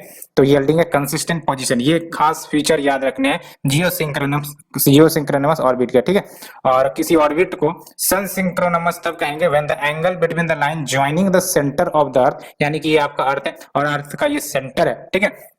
एंड जो आपका सैटेलाइट प्लेस किया गया है, ठीक है, एंड द सन, तो और यहाँ पे लेट्स से कि सन है, तो ये जो आपका एंगल होगा, ठीक है, ये जो आपका एंगल होगा वो कांस्टेंट होगा, ठीक है। तो आप देख लो, an orbit is called the sun synchronous orbit when the angle between the line joining the centre of the earth. तो ये तो आपका हो गया सैटेलाइट से सेंटर ऑफ द अर्थ को, और फिर ये हो गया आपका सैटेलाइट से सन को, ठीक है। तो ये आपका जो एंगल होगा ये कांस्टेंट हमेशा बना रहेगा, ठीक है, इसी को हम कहते हैं। तो आपको याद होगा, आपको याद रखना है, ठीक है। सन सिंक्रोनमस ऑर्बिट मतलब आपका जो एंगल है between the line joining the centre of the earth and the satellite and the sun constant throughout the orbit, and it enables the onboard camera to take images of the earth under the same illumination condition during each of the repeated visit, and आपको और ज्यादा detail में नहीं जाने हैं, basically बस इसको याद रखना है कि समटाइम्स इसको क्लार्क ऑर्बिट कहते हैं, ठीक है। जियो सिंक्रोनमस ऑर्बिट को समटाइम्स क्लार्क ऑर्बिट कहते हैं, ये याद रखना है।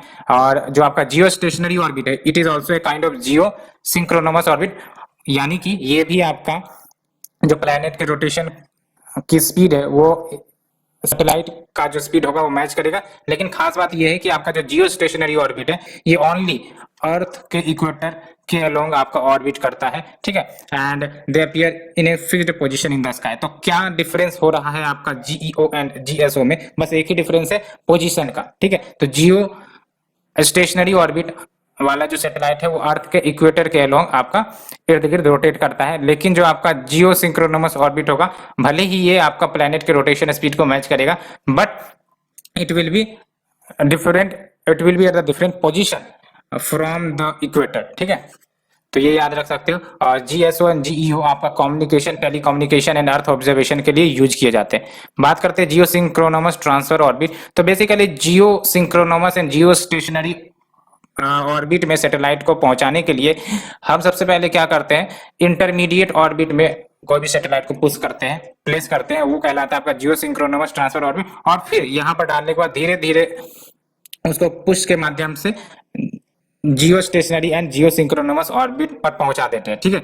ज्यादातर भारत का जो आपका मिशन रहा है, चाहे वो आपका चंद्रयान वाला कह लो, आपने सुना होगा पहले इनको जियो सिंक्रोनमस ट्रांसफर ऑर्बिट में डाले जाते हैं, उसके बाद धीरे धीरे इसको ऑर्बिट से दूर लेके जाया जाता है, ठीक है। और देख सकते हो, to attain geosynchronous and also geostationary earth orbit, a spacecraft is first launched into an elliptical orbit with an apoapsis altitude in the neighbourhood of 37,000 kilometre. तो इसी को जियो सिंक्रोनमस ट्रांसफर ऑर्बिट कहा जाता है, ठीक है। तो एक प्रकार से आपको सिंपली याद रखना है, it is A intermediary orbit जो आपका जियो सिंक्रोनमस एंड आपका जियो स्टेशनरी ऑर्बिट में पहुंचाने के लिए काम करता है, ठीक है। And next is your polar orbit. तो पोलर ऑर्बिट नाम से पता चल रहा है, it is 90 degree inclination orbit, और ये स्पेसक्राफ्ट के लिए यूज करी जाती है दैट कैरी आउट मैपिंग और सर्वेलेंस ऑपरेशन, ठीक है। और basically within 30 degree of earth poles the polar orbit is used for satellites providing reconnaissance, weather tracking के लिए यूज हो सकती है, measuring the atmospheric condition, long term earth observation. But इतने डिटेल में आपको नहीं जाना है, बस एक आप इसके लिए ये फैक्ट याद रख सकते हो, इसका यूजेज याद रखना है, ठीक है। Weather tracking, measuring atmospheric condition, ये सब कुछ इसके यूजेज है, और दोनों के बारे में ये जरूर याद रखना है, जियो स्टेशनरी, जियो ट्रांसफर एंड जो आपका लो अर्थ ऑर्बिट है, ठीक है। सिंपल सिंपल, ज्यादा नहीं। एंड सन सिंक्रोनमस ऑर्बिट की बात करें तो ये आपका पोलर ऑर्बिट का ही टाइप है, और सन सिंक्रोनमस ऑर्बिट में रखे जाने वाले जो ऑब्जेक्ट है वो सिंक्रोनस होते हैं विद द सन। एंड इसका मतलब ये हुआ, एक खास फीचर आपको सन सिंक्रोनमस ऑर्बिट में रखे गए ऑब्जेक्ट का ये देखने को मिलेगा कि हर एक दिन जो भी लोकल टाइम आप चूज करोगे, लेट से कि आज के दिन में वो एक सैटेलाइट जो आपका सन सिंक्रोनस ऑर्बिट रखा गया है और वो 12 बजे आपको दिखता है, तो हर दिन आपको 12 बजे उसी लोकल टाइम में दिखेगा। ये खास फीचर होगा, है ना। यानी कि जिस टाइम में आपको देखने को मिलेगा सन आपका प्रॉपर टाइम पे उगता है, उस हिसाब से आपको सैटेलाइट भी उसी टाइम पे देखने को मिलेंगे। तो एक खास बात आपको यहाँ पे ये मिलेगा कि they pass over an earth region at the same local time every day. ये खास पॉइंट आपको याद रखना है, ठीक है। एंड हाईली एलिप्टिकल ऑर्बिट की बात करें तो आप देख लो, हाईली एलिप्टिकल यानी कि अर्थ यहाँ पर है और एक तरफ आपका ज्यादा इलिप्टिकल पाथवे है, तो ये आपका हो जाता है हाईली इलिप्टिकल ऑर्बिट, ठीक है। One in nearer the earth and other are more distant. तो एक तरफ देख सकते हो ये काफी नजदीक अर्थ है, दूसरी तरफ आपका फर्दर है, ठीक है। And satellites in HEO are suited for communication, satellite, radio, remote sensing and other appliances. Uses आपको जनरल टर्म्स में याद होने चाहिए, आप यूज कर सकते हो जनरल एप्लीकेशंस, क्योंकि यूजेज पर क्वेश्चन आ सकते हैं, ठीक है। तो टाइप्स ऑफ ऑर्बिट हमने देख लिया और बात करते हैं टाइप्स ऑफ सैटेलाइट की। तो सैटेलाइट आपका नेचुरल हो सकता है या ह्यूमन मेड हो सकता है। तो नेचुरल में आपका मून हो गया और मैन मेड में आपका प्लेनेट हो गया, मशीन हो गया जो ऑर्बिट करती है प्लेनेट या स्टार को। And we have the thousand of artificial man made या फिर satellites orbit the earth. And एक तो आपका हो गया एस्ट्रोनॉमिकल सैटेलाइट। तो ये एस्ट्रोनॉमिकल सैटेलाइट यूज करी जाती है for observation of distant stars हो गए, ब्लैक होल्स हो गए, गैलेक्सीज हो गए, उन सबको बेसिकली ऑब्जर्व करने के लिए एस्ट्रोनॉमिकल सैटेलाइट का इस्तेमाल किया जाता है। एग्जाम्पल के तौर पर हबल टेलीस्कोप, ठीक है। एंड फिर आपका है कम्युनिकेशन सैटेलाइट। कम्युनिकेशन नाम से पता चलता है used for communicating over large distance. तो इनसेट सीरीज की जो सैटेलाइट है वो कम्युनिकेशन सैटेलाइट है हमारी। And we have the earth observation satellite, जो क्या करेंगे, अर्थ को ऑब्जर्व करने का काम करेगी। कम्युनिकेशन सैटेलाइट मतलब क्या, वो कम्युनिकेशन को आपका लार्ज डिस्टेंस पर पहुंचाएंगे, है ना, तभी आपके जो कॉल्स हैं, ट्रांसमिशन ऑफ मैसेजेज है, वो सब हो सकते हैं। लेकिन अर्थ ऑब्जर्वेशन सैटेलाइट की बात करें तो पार्टिकुलर अर्थ को ऑब्जर्व करने का कार्य करता है, ठीक है। जैसे एग्रीकल्चरल फील्ड को आइडेंटिफाई करना हो, वाटर रिसोर्सेज को आइडेंटिफाई करना, urban development, mineral prospecting, environment, forestry, drought and forest flood forecasting, तो ये सब आप देख सकते हो। अर्थ पर जो भी चीजें हैं, चाहे वो आपका वाटर रिसोर्सेज हो, चाहे आपका एग्रीकल्चरल फील्ड हो, चाहे आपका इन्वायरमेंट हो, चाहे आपका फॉरेस्ट्री हो, उन सबको ये ऑब्जर्व करेगा। That's why it is known as earth observation satellite. And navigation satellite नाम से पता चलता है जो नेविगेशन के लिए यूज किए जाएंगे, इरनिस भारत का, जीपीएस यूएसए का, है ना। एंड रिकंसनेंस सैटेलाइट की बात करें तो इसको स्पाई सैटेलाइट कहते हैं, ये याद रखना है, रिकंसनेंस सैटेलाइट, स्पाई सैटेलाइट। और ये भी आपका अर्थ ऑब्जर्वेशन सैटेलाइट है या फिर कम्युनिकेशन सैटेलाइट हो सकते हैं, which is deployed for military और इंटेलिजेंस एप्लीकेशन। एंड फिर आपका आता है लॉन्च व्हीकल टेक्नोलॉजी, यानी जो भी सैटेलाइट हम लोग लॉन्च करते हैं उसके लिए एक व्हीकल का तो इस्तेमाल करते ही है, ठीक है। तो जिस व्हीकल का हम इस्तेमाल करते हैं उसे हम लॉन्च व्हीकल कहते हैं, ठीक है। अब उस व्हीकल का डिफरेंट वेरिएंट्स है, ठीक है। इंडिया में जैसे आपका एग्जांपल ले लो, पीएसएलवी है, जीएसएलवी है ना। जीएसएलवी मार्क 3 आप सुनते होगे, पहले आपका एसएलवी चलता था, एएसएलवी चलता था, बट ये आपको याद रखने की जरूरत नहीं है। अभी फिलहाल आपको याद रखनी है, इंडिया हैज 2 ऑपरेशनल लॉन्चर्स, एक तो पीएसएलवी जो काफी ज्यादा चर्चा में रहता है, दूसरा आपका जीएसएलवी, ठीक है। और जीएसएलवी के बारे में, पीएसएलवी के बारे में हम लोग डिस्कशन करेंगे डिटेल से, ठीक है। तो अभी जो भारत लेटेस्ट लॉन्च व्हीकल पर काम कर रहा है वो है आपका जीएसएलवी, है ना, और जिसके माध्यम से आपका गगनयान मिशन को ऑपरेट करवाया जाएगा। तो चलिए हम लोग डिस्कस करेंगे डिटेल से। तो यहाँ पर डिटेल में आपको यहाँ पे दी गई होगी, यहाँ पर आप देख लो एसएलवी, एएसएलवी, पीएसएलवी और जीएसएलवी, यहाँ से डिटेल दी गई है, इसलिए हमने ऊपर कवर नहीं किया है, because here it is covered. तो एसएलवी की बात करें तो सैटेलाइट लॉन्च व्हीकल 3, तो ये इंडिया का first experimental satellite launch vehicle है और ये टोटली सॉलिड 4 स्टेज व्हीकल था। बट इसे आप रिमेंबर नहीं करोगे तो भी ठीक रहेगा, क्योंकि काफी आपका ओल्ड है, वेग हो गया है, इसीलिए आप इसे छोड़ सकते हो। लेकिन चलो एक बार डिस्कस कर लेते हैं। तो ये आपका all solid stage and 4 stage vehicle है और लो अर्थ ऑर्बिट में आपको 40 केजी पेलोड्स तक का लेके जा सकता है, ठीक है। और इससे यानी कि इस लॉन्च व्हीकल से जो फर्स्ट सैटेलाइट लॉन्च की गई थी वो है आपका रोहिणी सैटेलाइट, ये याद रख सकते हो बस। रोहिणी सैटेलाइट आपका एसएलवी 3 से लॉन्च किया गया था, ठीक है। And this made India the 6th member of exclusive club of space faring nation. Next year उसी का एडवांस वर्जन था एएसएलवी, ठीक है। एंड नेक्स्ट जो अभी हमारा ऑपरेट हो रहा है, जो आपके एग्जाम के लिए भी इंपॉर्टेंट होगा, वो है आपका पीएसएलवी, ठीक है। तो ये जो PSLV third generation launch vehicle, याद रखना है, इसको याद रखना है, थर्ड जनरेशन लॉन्च व्हीकल। और इंपॉर्टेंट बात ये है कि ये फर्स्ट इंडियन लॉन्च व्हीकल भी है जिसमें आपका लिक्विड स्टेज था। इससे पहले हमने जो भी देखे वो आपका सॉलिड स्टेजेस पर वो करता है, लेकिन आपका पीएसएलवी आने के बाद आपका लिक्विड स्टेजेस पर भी आपका ऑपरेट करेगा। और ये अच्छे से याद रखना है, it is 4 stage launch vehicle जो आपका liquid and solid fuel in the alternate stages use करता है। कहने का मतलब ये कि फर्स्ट एंड थर्ड स्टेज आपका सॉलिड फ्यूल बेस्ड होता है और जो सेकंड एंड फोर्थ स्टेज होता है वो लिक्विड फ्यूल होता है, ठीक है। एंड आपका PSLV जाहिर सी बात है हिस्टोरिक जो सक्सेस है वो हासिल किए हुए 104 सैटेलाइट लॉन्च की गई थी, आपने भी सुना होगा। और भी बहुत सारे सैटेलाइट्स का रिकॉर्ड इन्होंने बनाया है, तो versatile work house launch vehicle कह सकते हैं PSLV को। और ये जो आपका PSLV से जो सैटेलाइट लॉन्च की जाती है mainly to launch the remote sensing satellite, ठीक है। और ये याद रख सकते हो लो अर्थ ऑर्बिट में PSLV आपका 3200 kg के सैटेलाइट को पेलोड को डिलीवर कर सकता है, ठीक है। और जियो सिंक्रोनस ट्रांसफर ऑर्बिट में 1400 kg के सैटेलाइट को ट्रांसफर कर सकता है। एंड ये याद रखना है आपको, जो फेमस लॉन्चेज PSLV के द्वारा किए गए हैं, चंद्रयान 1 PSLV के ही द्वारा, मंगलयान PSLV के ही द्वारा, PSLV C-37 ये जैसे मैंने आपको बताया था 104 सैटेलाइट एक ही साथ आपका फैब 15 2017 में, but no need to remember, ठीक है। आपको बस ये याद रखना है मंगलयान और चंद्रयान जनरली आपका PSLV के द्वारा लॉन्च किए गए थे। और अभी आपका जो PSLV है उसके वेरिएंट है, but no need to remember, ठीक है। एंड नेक्स्ट जो geosynchronous satellite launch vehicle GSLV, तो GSLV के बारे में आपको जानना पड़ेगा। ये 3 स्टेज लॉन्च व्हीकल है। PSLV क्या था? PSLV आपका 4 स्टेज था, हमने डिस्कस किया था, ये देखो 4 स्टेज है, ठीक है। और फर्स्ट और थर्ड स्टेज यहाँ सॉलिड था और यहाँ पर आपका सेकंड और फोर्थ स्टेज लिक्विड था। लेकिन GSLV में क्या अमेंडमेंट है? तो GSLV में अमेंडमेंट ये है कि फर्स्ट स्टेज में तो आपका सॉलिड फ्यूल होगा, सेकंड स्टेज में आपका लिक्विड फ्यूल होगा, लेकिन थर्ड स्टेज में क्रायोजेनिक स्टेज होगा, ठीक है। और ये डेवलप की गई है primarily to launch communication satellite, because communication satellite जो होते हैं उनको ज्यादा हायर अल्टीट्यूड पर रखा जाता है ना, दैट्स व्हाई इनको GSLV के द्वारा लॉन्च किए जाते हैं। तो जो आपके इनसेट सीरीज है वो आपके कम्युनिकेशन सैटेलाइट है, इसको आपका GSLV से लॉन्च किया जाता है।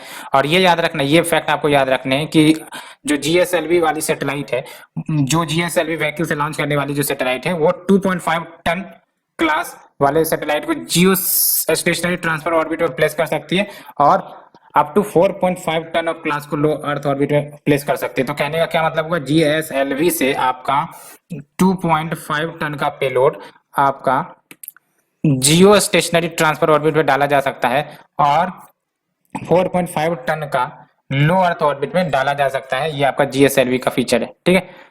और GSLV Mark 2 की बात करें तो ये लार्जेस्ट लॉन्च व्हीकल जो भारत के द्वारा अभी फिलहाल डेवलप करी गई है, अभी ऑपरेशन में भी है। और ये 3 स्टेज व्हीकल है, ये तो आपका GSLV का फीचर ही है। और इसमें आपके 4 लिक्विड स्ट्रैप ऑन है, याद रखना है, ठीक है। तो क्या याद रखना है, 3 स्टेज व्हीकल तो आपको याद ही होगा कि GSLV में 3 स्टेज ही होते हैं, और 4 लिक्विड स्ट्रैप ऑन याद रखनी है, ठीक है। Lift off mass 4.14 tonne. लेकिन आपको जो याद रखने हैं, अभी जो लेटेस्ट न्यूज में चल रहा है वो है आपका GSLV Mark 3, ये काफी ज्यादा न्यूज में है, जो आपका गगनयान मिशन को भी ऑपरेट करवाएगा। तो जब हम बात करते हैं GSLV Mark 3, तो याद रखना आपको 3 स्टेज हैवी लिफ्ट रॉकेट होगा, indigenous cryogenic engine third stage में यूज करी जाएंगी, ठीक है। और GSLV Mark 3 को इसरो का फैट बॉय भी कहा जाता है, और ये फीचर आपको याद रखनी है, very very important GSLV Mark 3 के बारे में। ये 4 टन क्लास ऑफ सैटेलाइट को जियो सिंक्रोनस ट्रांसफर ऑर्बिट में ले जाने की क्षमता रखता है, और 10 टन वाले जो सैटेलाइट्स हैं उसको लो अर्थ ऑर्बिट में ले जाने की क्षमता रखता है। यानी कि GSLV Mark 3 की फीचर्स की बात करें तो आपका 10 टन वाले सैटेलाइट को लो अर्थ ऑर्बिट में लेके जाया जा सकता है, और आपका जो 4 टन वाला जो सैटेलाइट है उसको जियो सिंक्रोनस ट्रांसफर ऑर्बिट में लेके जाया जा सकता है। यही फीचर आपको याद रखने यहाँ पर। और जो मोस्ट फेमस लॉन्चेज हुई हैं आपके GSLV Mark 3 से, है ना, तो GSLV Mark 3, GSLV Mark 3 से आपका चंद्रयान 2, और चंद्रयान 1 आपको पता है PSLV से लॉन्च हुई थी। चंद्रयान 2 आपका GSLV Mark 3 से याद रखना, which is India second lunar mission. पहला आपका चंद्रयान 1 था, ठीक है। और इंडिया का फर्स्ट ह्यूमन स्पेस सैटेलाइट या फ्लाइट गगनयान, ये भी आपका GSLV Mark 3 से ही लॉन्च किया जाएगा 2022 में, बट डेट याद रखने की जरूरत नहीं, but because it is not officially declared, ठीक है। तो गगनयान बस याद रखने आपको कि हाँ आपका ह्यूमन फ्लाइट होगा आपका स्पेस में, और ये आपका GSLV Mark 3 से भेजा जाएगा। साउंडिंग रॉकेट, तो साउंडिंग रॉकेट की बात करें तो ये 1 या 2 स्टेज सॉलिड प्रोपेलेंट रॉकेट होंगे, और ये या फिर इस रॉकेट्स का इस्तेमाल basically probing the upper atmospheric region and for space research, इसके लिए किया जाता है, ठीक है। और they also serve easily affordable platform to test और prove the prototype of new components and intended for use in launch vehicle. तो टेस्टिंग के लिए जनरली ये आपके यूज किए जाते हैं, या फिर आपका proving that upper atmospheric region and for space research, है ना, बट उतना ज्यादा इंपॉर्टेंट है नहीं। सिंपल आपको ये याद रखनी है कि RH-75 यानी कि 70 mm का डायमीटर, और ये first truly Indian sounding rocket था, ठीक है। तो ये याद रख सकते हो और इसका बेसिक फीचर याद रख सकते हो, इसका यूज किस लिए होता है। And next we have the small satellite launch vehicle, ये भी न्यूज में रही है। तो ये जो आपका स्मॉल सैटेलाइट लॉन्च व्हीकल है, इसरो के जो आपका विक्रम साराभाई स्पेस सेंटर है उसके द्वारा डिजाइन करी जाती है, और इसके तहत आपका 500 केजी यानी कि 500 KG of satellite, up to 500 KG of satellite उसको लो अर्थ ऑर्बिट में, एंड 300 केजी ऑफ सैटेलाइट वो आपका सन सिंक्रोनमस ऑर्बिट में प्लेस किया जा सकता है। ठीक है, और नाम से पता चल रहा है it is used for launching the small satellite. ठीक है, तो ये आपको फैक्ट याद रखने, 500 KG to the low earth orbit and 300 KG to the sun synchronous orbit. And objective यही है कि कमर्शियली लॉन्च किए जाए स्मॉल सैटेलाइट्स को लोअर प्राइसेस पर and higher launch rate as compared to the PSLV. And ये याद रखनी है, वेरी वेरी इंपॉर्टेंट फैक्ट है, unlike the PSLV and GSLV, जो एसएसएलवी है उसको असेंबल किया जा सकता है बोथ वर्टिकली एंड हॉरिजॉन्टली, ये आपको याद रखना है। ठीक है, unlike the PSLV GSLV, SSLV can be assembled both vertically and horizontally. And जो फर्स्ट 3 स्टेज है इस व्हीकल का यानी कि एसएसएलवी का, वो सॉलिड प्रोपेलेंट यूज करेगा, और जो फोर्थ स्टेज है वो आपका velocity trimming module, but not need to remember this. ठीक है, अभी रिवॉल्यूशन कैसे हुआ, क्या हुआ, इसके हिस्ट्री में हमें जाने की जरूरत नहीं है। ठीक है, क्योंकि यहाँ से आपको कोई क्वेश्चन बनेगा नहीं।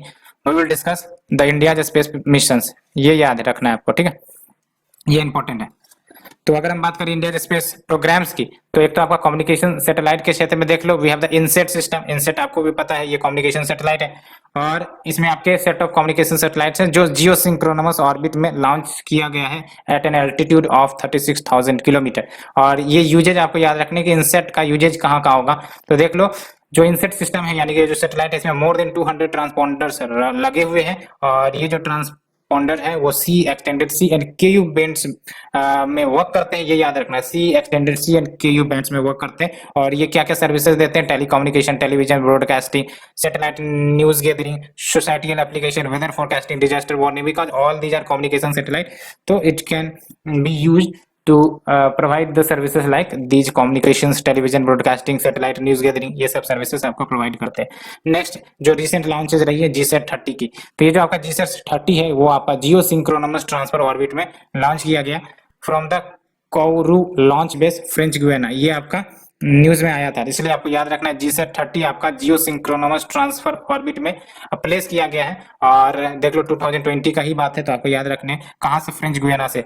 और एरियन 5 VA251 व्हीकल, बट इस व्हीकल को याद रखने की जरूरत नहीं है। ऑब्जेक्टिव है कि कम्युनिकेशन सर्विसेज प्रोवाइड करेगा from geo stationery orbit in C and K U bands, ये याद रखना, ऑब्जेक्टिव जरूर याद रखनी है। ठीक है, तो provide communication services from geo stationery orbit in C and K U band.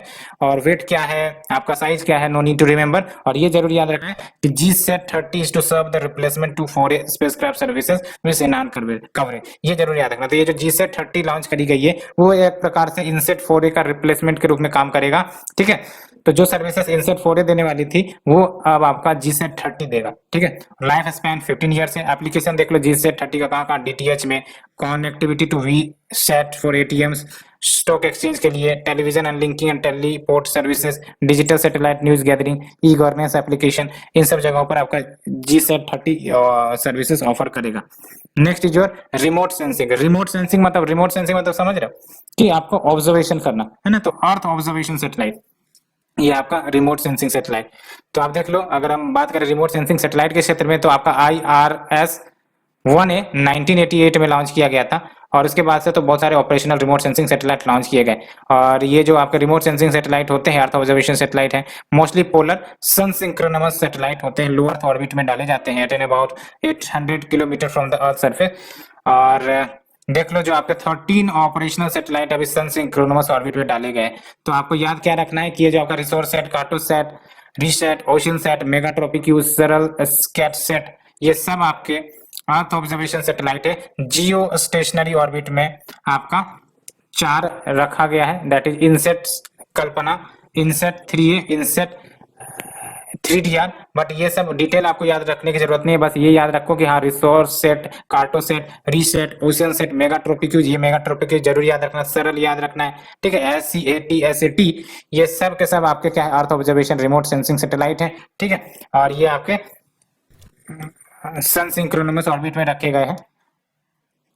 And इनको रिमोट सेंसिंग सैटेलाइट कहा जाता है because they collect the information of any object जो अर्थ पर मौजूद है। कैसे? तो रेडिएशन मेजर करके that is reflected and scattered by objects on the surface of the earth. Application देख लो, वाइड एप्लीकेशन है, cover the agriculture, water resources, urban planning, rural development, mineral prospecting, environment, forestry, ocean resources, इन सबको ये cover करता है। Application तो जरूर याद रखने हैं, ठीक है, किसके क्या एप्लीकेशन है। एंड रिसेंट लॉन्चेस जो रहा है आपका अर्थ ऑब्जर्वेशन सैटेलाइट 01 देख लो आप, ठीक है। तो EOS 01 नाम से पता चल रहा है अर्थ ऑब्जर्वेशन सैटेलाइट है, और ये आपका agriculture purpose, forestry, disaster management सब के लिए काम करेगा। PSLV C49 का इस्तेमाल किया गया था लॉन्च करने के लिए from Satish space centre Sriharikota November 7 2020। तो आपको EOS 01 याद रखना, अर्थ ऑब्जर्वेशन सैटेलाइट एप्लीकेशन से याद रखने हैं कि कहाँ से लॉन्च किया गया। ऐसे क्वेश्चन नहीं पूछे जाते, नहीं पूछे गए हैं, एंड जनरली आपको पता है PSLV से ही लॉन्च किया जा रहा है ये सैटेलाइट। नेक्स्ट जो रीसेट 2B R1, और रीसेट 2B R1 आपका radar imaging earth observation satellite है ना, radar imaging earth observation satellite. और ये आपका सर्विसेज प्रोवाइड करता है in the field of agriculture, forestry, disaster management. और लॉन्च व्हीकल जो इस्तेमाल किया गया था PSLV C48, बट याद रखने की जरूरत नहीं है ना। बस रीसेट 2B R1 आपको याद रखना है कि radar imaging earth observation satellite, और ये आपको services in the field of agriculture, forestry, disaster management, इन सब में काम करेगा। कार्टोसैट 3 की बात करें तो ये आपका जो यूजर की डिमांड है for large scale urban planning उसमें मदद करेगा। Rural resource and infrastructure development में ये मदद करेगा, and coastal land use, land cover, इन सब में मदद करेगा, ठीक है। Next is your HSI, hyperspectral imaging satellite, ठीक है। तो अगर हम बात करें हाइपर स्पेक्ट्रल इमेजिंग सैटेलाइट, ये भी इंपॉर्टेंट बात है, आपको याद रखनी है। व्हेन वी से हाइपर स्पेक्ट्रल इमेजिंग, तो ये आपका टेक्निक है जो लाइट है, लाइट का एक वाइड स्पेक्ट्रम होता है, उसको एनालाइज करता है instead of just assign primary colours, है ना। तो प्राइमरी कलर्स जैसे आपके लाइट में रेड, ग्रीन, ब्लू ये सब होते हैं, इसको असाइन करने के बजाय ये वाइड स्पेक्ट्रम जो लाइट के होते हैं उसको ये एनालाइज करता है, ठीक है। एंड ये सैटेलाइट के बारे में आपको जरूर याद रखनी है, हाइपर स्पेक्ट्रल इमेजिंग सैटेलाइट के बारे में। ये इंडिया का पहला हाइपर स्पेक्ट्रल इमेजिंग सैटेलाइट है, सन सिंक्रोनमस पोलर ऑर्बिट पे रखा गया है, ठीक है। लॉन्च व्हीकल PSLV C43, और प्राइमरी ऑब्जेक्टिव जरूर याद रखने हैं इसके। तो ये अर्थ सरफेस को स्टडी करेगा, visible infrared and short wave infrared reason. तो आप यहाँ पर देख सकते हो जब हम बात कर रहे थे आपका that analyses the wide spectrum of light, और स्पेक्ट्रम ऑफ लाइट का मतलब क्या होता है आपने पढ़ा होगा है, विजिबल, इंफ्रारेड। तो इन सब में ये आपका स्टडी करेगा अर्थ के सरफेस को, to study the earth surface in the visible, near infrared, short wave infrared of the electromagnetic spectrum. Application देख लो, रेंज ऑफ एक्टिविटीज में काम आएंगे, to monitor the atmospheric activity, climate change को मॉनिटर करने में काम आएगा, study of earth magnetic field, agriculture, forestry, water management, coastal pattern, ये ऑब्जेक्टिव याद रखने हैं, ठीक है। अब जाते हैं काफी important topic, that is your IRNIS, यानी कि Indian regional navigation satellite system, Indian regional navigation satellite system, ठीक है। तो IRNIS को आपका नेविक भी कहते हैं, याद रखना है नेविक। और ये independent regional navigation satellite system जो इंडिया के द्वारा डेवलप किया गया है, और ये GPS की ही तरह काम करेगा, यानी कि आपको एक्यूरेट पोजीशन इंफॉर्मेशन देगा to the users as well as the region extending up to 1500 kilometre from its boundary. ये फैक्ट आपको याद रखना है, ठीक है। तो ये आपका एक्यूरेट पोजीशन इंफॉर्मेशन सर्विस तो देगा ही देगा users of India, as well as it will give information of position to the region extending up to 1500 from its boundary, ठीक है। एंड ये दो प्रकार के सर्विसेज प्रोवाइड करेंगे, एक तो आपका SPS that is standard positioning services, जो सारे यूजर्स एक्सेस करते हैं, जैसे GPS सर्विसेज प्रोवाइड होती है उसी प्रकार से जो हम और आप यूजर्स हैं वो आपका इसका इस्तेमाल करेंगे, है ना, टू लोकेट समथिंग, है ना। जो भी इस्तेमाल GPS की जनरली होती है वो आप कर सकते हो। एंड दूसरा रेस्ट्रिक्टेड सर्विस, जो आपका इनक्रिप्टेड सर्विस होगा, ये सिर्फ और सिर्फ ऑथराइज्ड यूजर्स जैसे मिलिट्री हो गई, इन सब के लिए अवेलेबल होंगी। और ये काफी इंपॉर्टेंट फैक्ट याद रखना है कि IRNSS सिस्टम की एक्यूरेसी कही जाती है कि जो पोजीशन एक्यूरेसी है वो आपका better than 220 metre, better than 20 metre का एक्यूरेसी आपको दे सकता है in the primary service area. ये काफी इंपॉर्टेंट फैक्ट याद रखना है, position accuracy of better than 20 metre, ये आपका फैक्ट है जो आपको याद रखने। एंड ये जो 7 सैटेलाइट लॉन्च करी गई है नेविक के अंतर्गत, ये भी आपको याद रखने। 3 जो है जियो स्टेशनरी में, 4 जियो सिंक्रोनमस है ना। तो 3 जियो स्टेशनरी और 4 जियो सिंक्रोनमस, तो 3G और 4G, ठीक है, ऐसे याद रखो। तो कैसे याद रखोगे देख लो, 4GEOH याद रख लेना, ठीक है। तो GE इधर हो गया, S याद हो गया, ठीक है। तो GEOH जियोज, तो 4 जियोज याद रख लेना, और बाकी 3 तो आपको पता चल जाएगा। 3 जियो स्टेशनरी हो गए, 4 जियोज यानी कि जियो सिंक्रोनमस में होगा, ठीक है। तो 4 जियोज एंड 3 जियो स्टेशनरी। तो साथ में आपका 3 जियो स्टेशनरी में, 4 जो है आपका जियो सिंक्रोनमस में, ठीक है। और ये फैक्ट जैसा कि मैंने आपको बताया था कि कहाँ तक कवर करेगा, तो it covers India and up to 1500 kilometre beyond इस बॉर्डर, ये जरूर याद रखना है, ठीक है। और यहाँ पर आप देख लो रुबिडियम एटॉमिक क्लॉक्स लगे हैं, दैट्स वाई ये आपको एक्यूरेट प्रिसीजन टाइम भी बताएगा।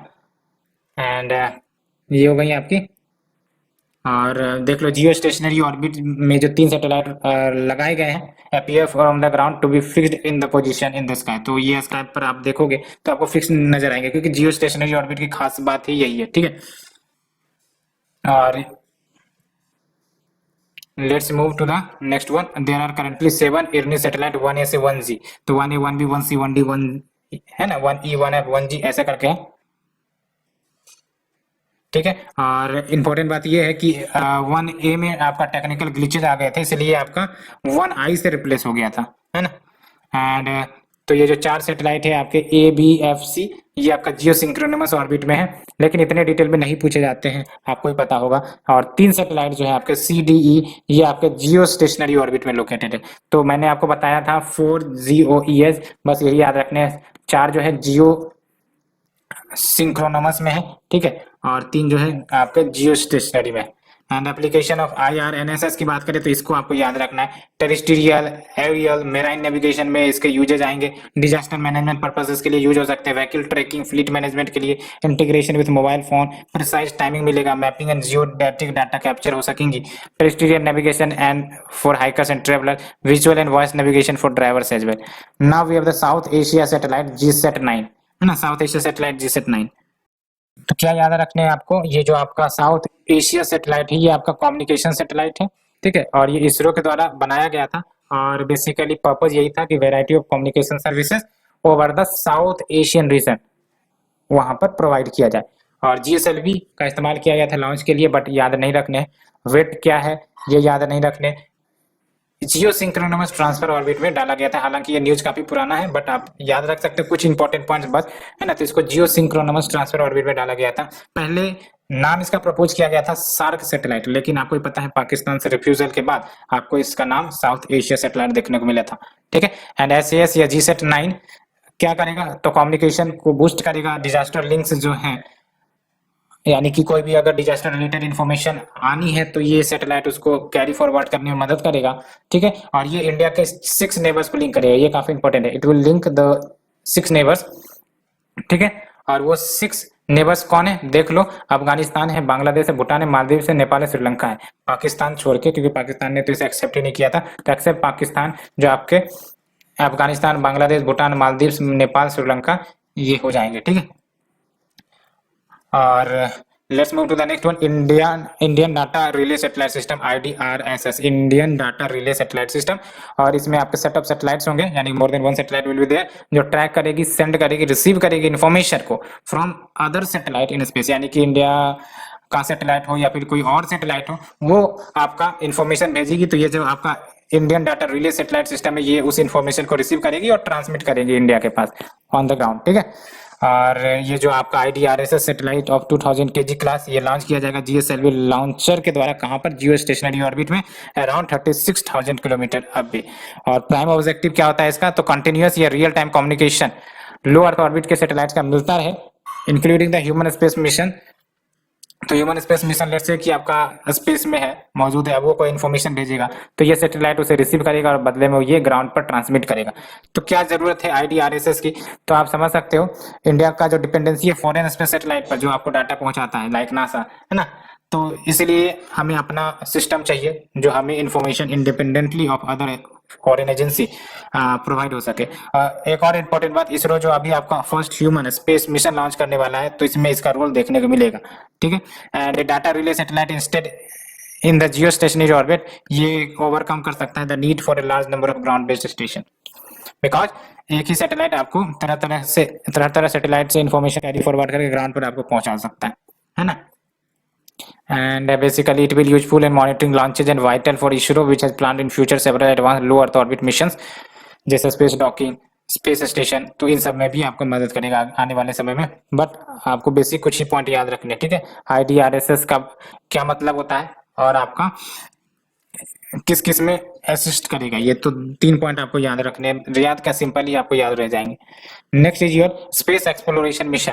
ये काफी इंपॉर्टेंट है, ये काफी इंपॉर्टेंट है। Space exploration mission of ISRO का भी देखेंगे और आपका जो NASA and various space agency है उसका भी देखेंगे। चंद्रयान 1 हालांकि बहुत पुराना मिशन है, लेकिन न्यूज में आई थी इसलिए ये आप पढ़ सकते हैं। ये इंडिया का पहला मिशन था मून के लिए और 2008 में लॉन्च किया गया था। ठीक है, और ये जो स्पेसक्राफ्ट है वो मून के इर्द गिर्द रोटेट करता था, ऑर्बिट करता था at an altitude of 100 kilometre and 200 kilometre from the lunar surface for chemical, mineralogical and photogeologic mapping of the moon. ठीक है, लेकिन काफी पुराना हो चुका है तो आप डिटेल को स्किप कर सकते हो। और सबसे इंपॉर्टेंट बात ये याद रखने की फाइंडिंग्स क्या थी, तो आपका वाटर एंड हाइड्रोक्सिल का डिटेक्शन हुआ था। ठीक है, न्यू स्पिनल रिक रॉक इसका आपका डिस्कवरी हुआ था। और जो नेक्स्ट है आपका दूसरा, ये आप याद रख सकते हो चंद्रयान 2। ये न्यूज में तो बहुत थी, लेकिन मिशन सक्सेसफुल नहीं होने के कारण सिर्फ ऑर्बिटर आपका प्लेस हो सका था ऑर्बिट में, जो आपके रोवर लैंडर है वो नहीं हो सके थे।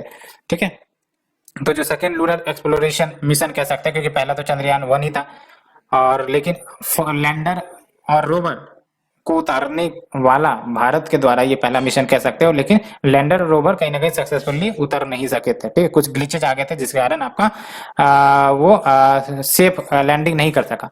लॉन्चर में आपको पता होना चाहिए GSLV Mark 3 से लॉन्च किया गया था, और ये वर्ल्ड का फर्स्ट लूनर मिशन कह सकते हो to the south pole of the moon near side, लेकिन ये अचीव नहीं हो पाया।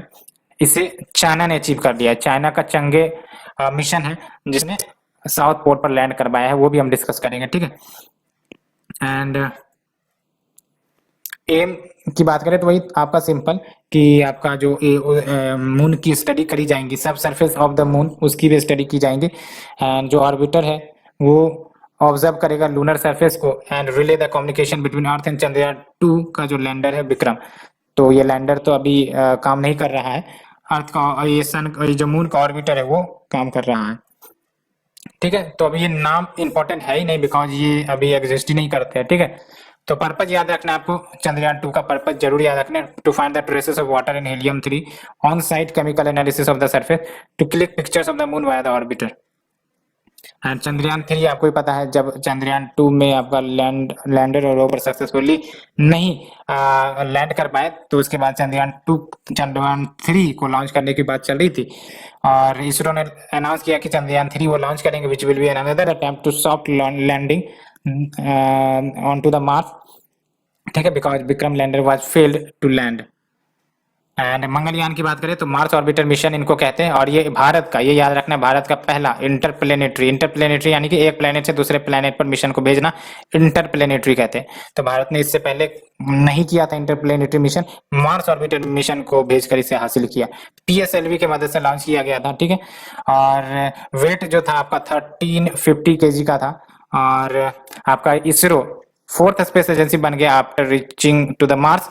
तो कौन से फर्स्ट 3 है तो देख लो, सोवियत यूनियन यानी कि USSR, या फिर नाउ रशिया, फिर आपका नासा, फिर यूरोपियन स्पेस एजेंसी, फिर चौथे नंबर पर आपका इसरो है ना। और ये काफी इंपॉर्टेंट फैक्ट है, याद रख सकते हैं, first Asian nation to reach Mars orbit है ना। तो पहला एशियन नेशन जो मार्स के ऑर्बिट पर पहुंचा, first nation to do in its first attempt. तो फर्स्ट अटेम्प्ट में पहुंचा, साथ ही साथ पहला एशियन नेशन है जो मार्स पर पहुंचा। चाइना भी उस समय तक नहीं पहुंचा था जब भारत ने अपना झंडा गड़ाया मार्स पर, लेकिन अब चाइना वहां पहुंच गया है। चाइना का एक है आपका कौन सा एक डिस्कस करेंगे, अभी हाल फिलहाल में लॉन्च किया गया था मार्स पर, तो 2-3 सैटेलाइट्स लॉन्च किए गए हैं, स्पेसक्राफ्ट लॉन्च किए गए, वो हम डिस्कस करेंगे डिफरेंट कंट्रीज के द्वारा। ऑब्जेक्टिव देख लो, exploration of Martian surface features, morphology, mineralogy, atmosphere, और इंपॉर्टेंट पेलोड जो लगे हुए हैं एटमॉस्फेरिक स्टडीज के लिए we have the payload, particle environment studies के लिए we have the payload, and surface imaging studies we have the payload, but इतने डिटेल में जाने की जरूरत नहीं है।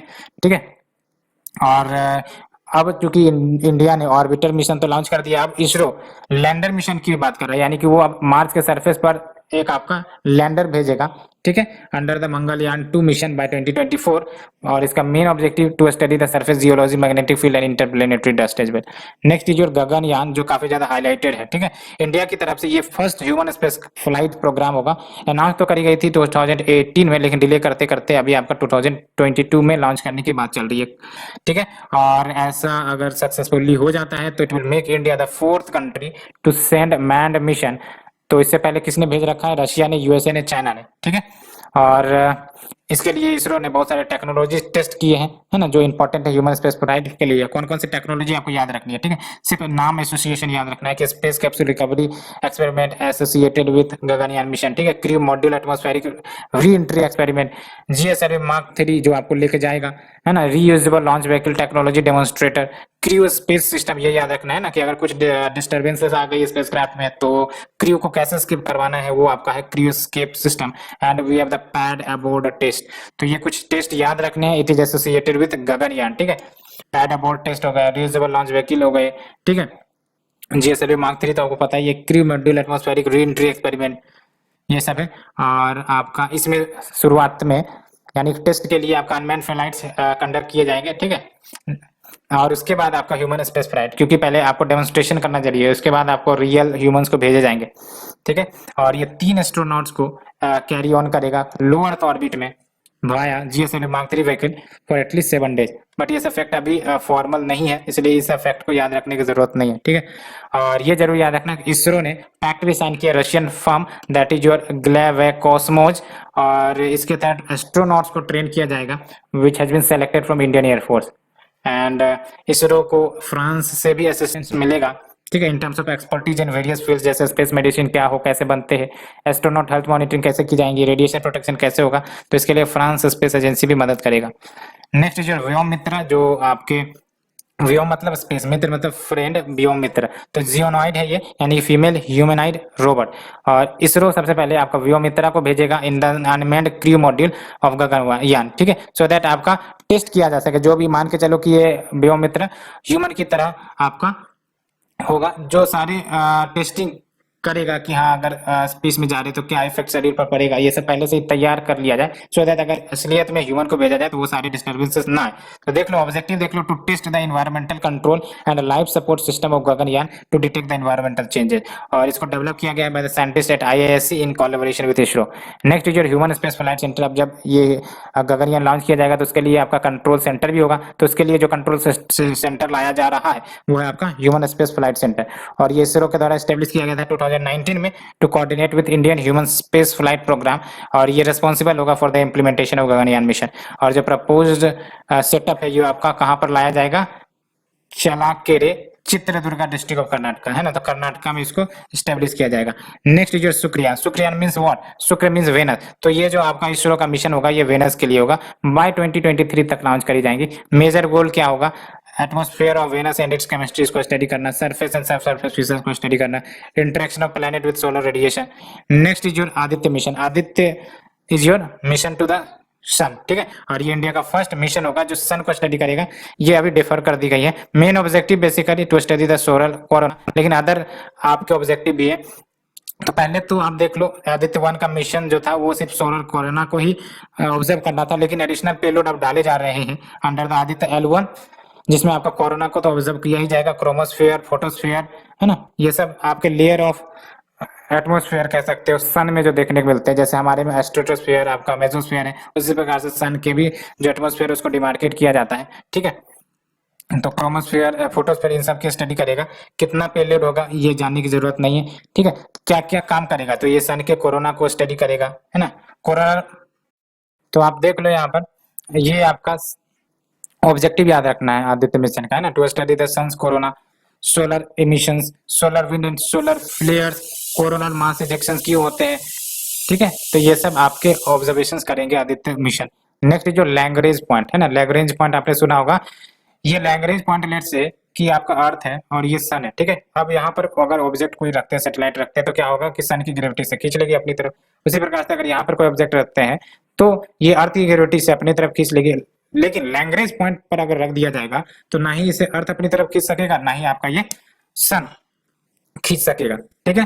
तो आप देख सकते हो वही आपका लैग्रेंज पॉइंट होगा। तो Lagrange point is a location in space where the combined gravitational forces of two large bodies, जैसे आपका यहाँ अर्थ है और सन है, या फिर अर्थ है या फिर मून है, वो इक्वल हो जाती है तो centrifugal force felt by a much smaller third body. वही बात हो गई है ना, ये आपका थर्ड बॉडी लेट से कोई आर्टिफिशियल सैटेलाइट हो गई, ठीक है। तो सन यहाँ पर आपका लेट से ग्रेविटेशनल फोर्स लगा रहा है, पुल कर रहा है, यहाँ पर अर्थ और मून यहाँ पर ग्रेविटेशनल पुल लगा रहा है, लेकिन ये यहाँ पर इस लोकेशन में रखा गया है कि दोनों का जो नेट इफेक्ट है ग्रेविटी का वो जीरो हो जा रहा है, इसलिए ये सैटेलाइट डिस्टर्ब नहीं हो रही है अपने पोजीशन से।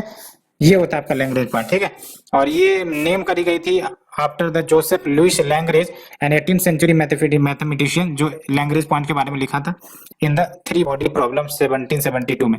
और फर्स्ट लैग्रेंज पॉइंट L1 जिसको कहा गया है, ये आपका अर्थ और सन के बीच लोकेटेड है, और जिसके कारण आपका जो सैटेलाइट है अगर यहाँ पर रखा गया है तो कांस्टेंट व्यू ऑफ द सन मिलता है। Next is your important missions of NASA, ये आपको रटने हैं, अंतिम समय जब बचेंगे तो आपको यही रटने हैं, क्योंकि यहीं से क्वेश्चन जनरली आते ही है।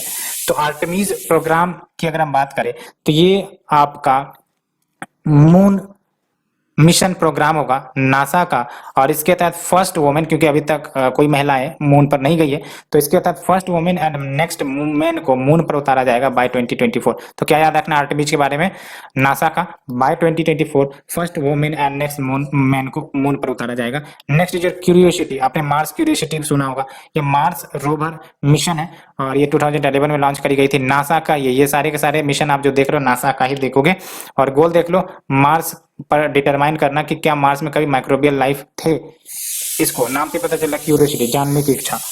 नेक्स्ट जो न्यू फ्रंटियर प्रोग्राम, ये भी आपका नासा का ही है, और न्यू फ्रंटियर प्रोग्राम का ऑब्जेक्टिव यही है कि जो हमारा सोलर सिस्टम है जो काफी अननोन है अभी भी, उसको एक्सप्लोर करना, उसके बारे में जानना, और उसके तहत आपका वेरियस मिशन चलाए जा रहे हैं।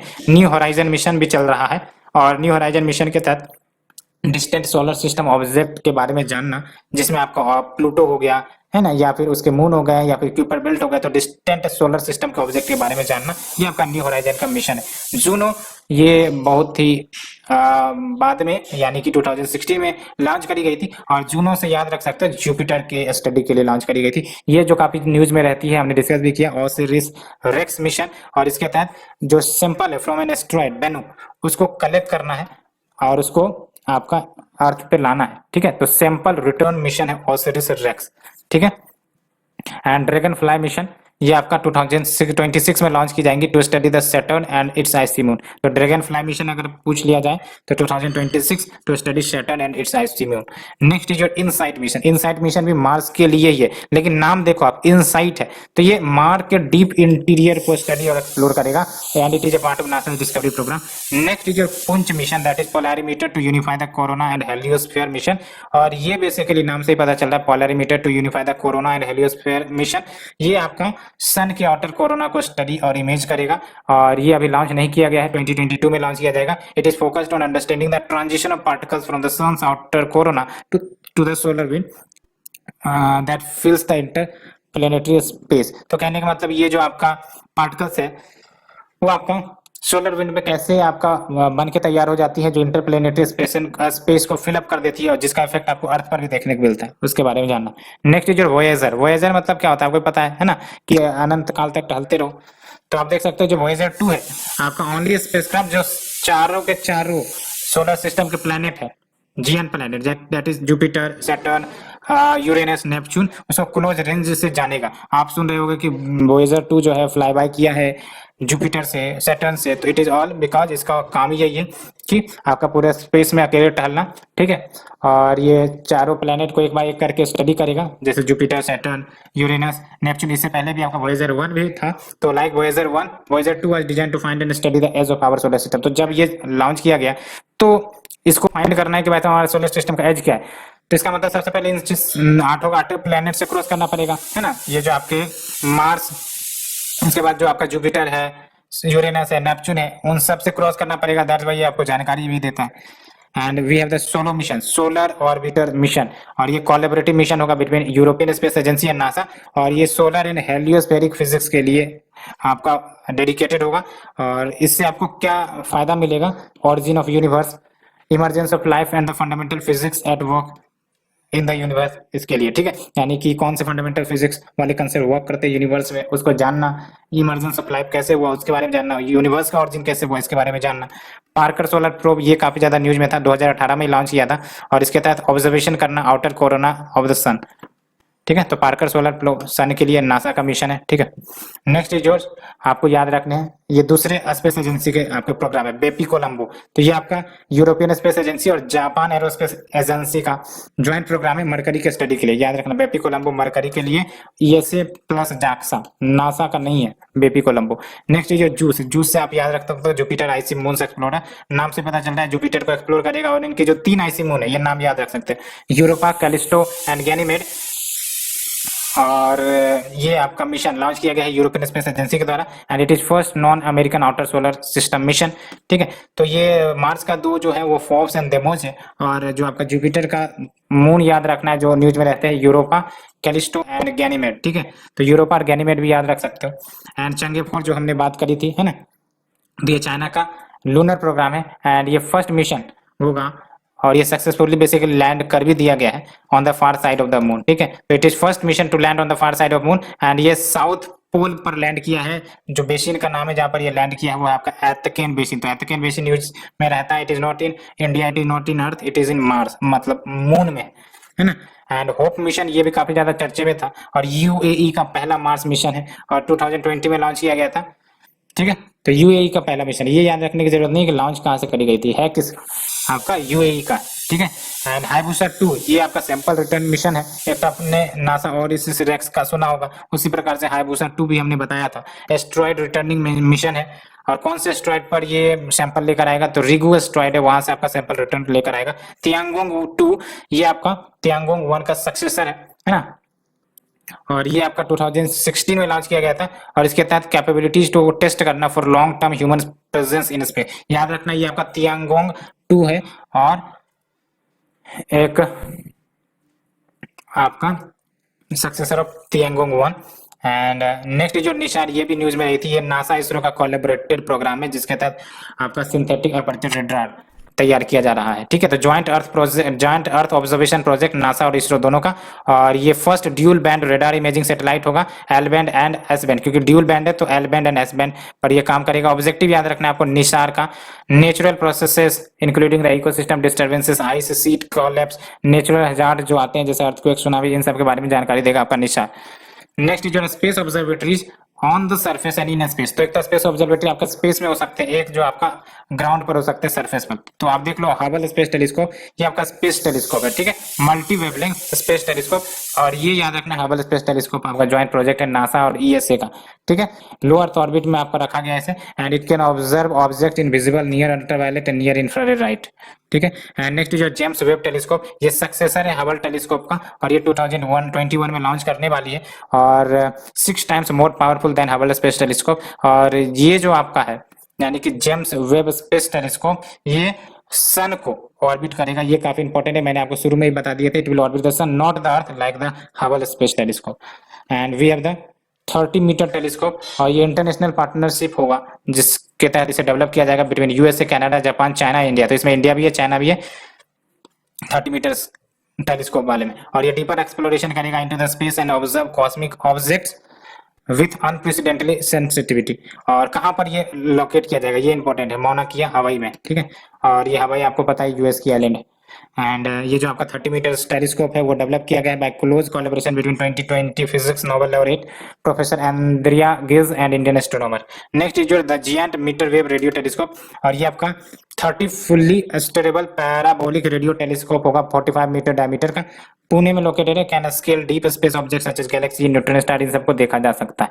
सो हमने स्पेस मिशन कंप्लीट कर लिए, और अब टाइम बहुत कम है फ्रेंड्स, तो ऐसे में ये सीरीज यहीं पे खत्म की जा रही है, और कुछ अगर बचे हैं तो आप ऊपर ऊपर से देख सकते हो, लेकिन जो इंपॉर्टेंट टॉपिक थे, 3 इंपॉर्टेंट टॉपिक जहां से क्वेश्चन आने की संभावनाएं ज्यादा रहती है, उसको हमने कवर करा दिया है। सो फ्रेंड्स आज के लिए इतना ही, thank you friends, thank you very much.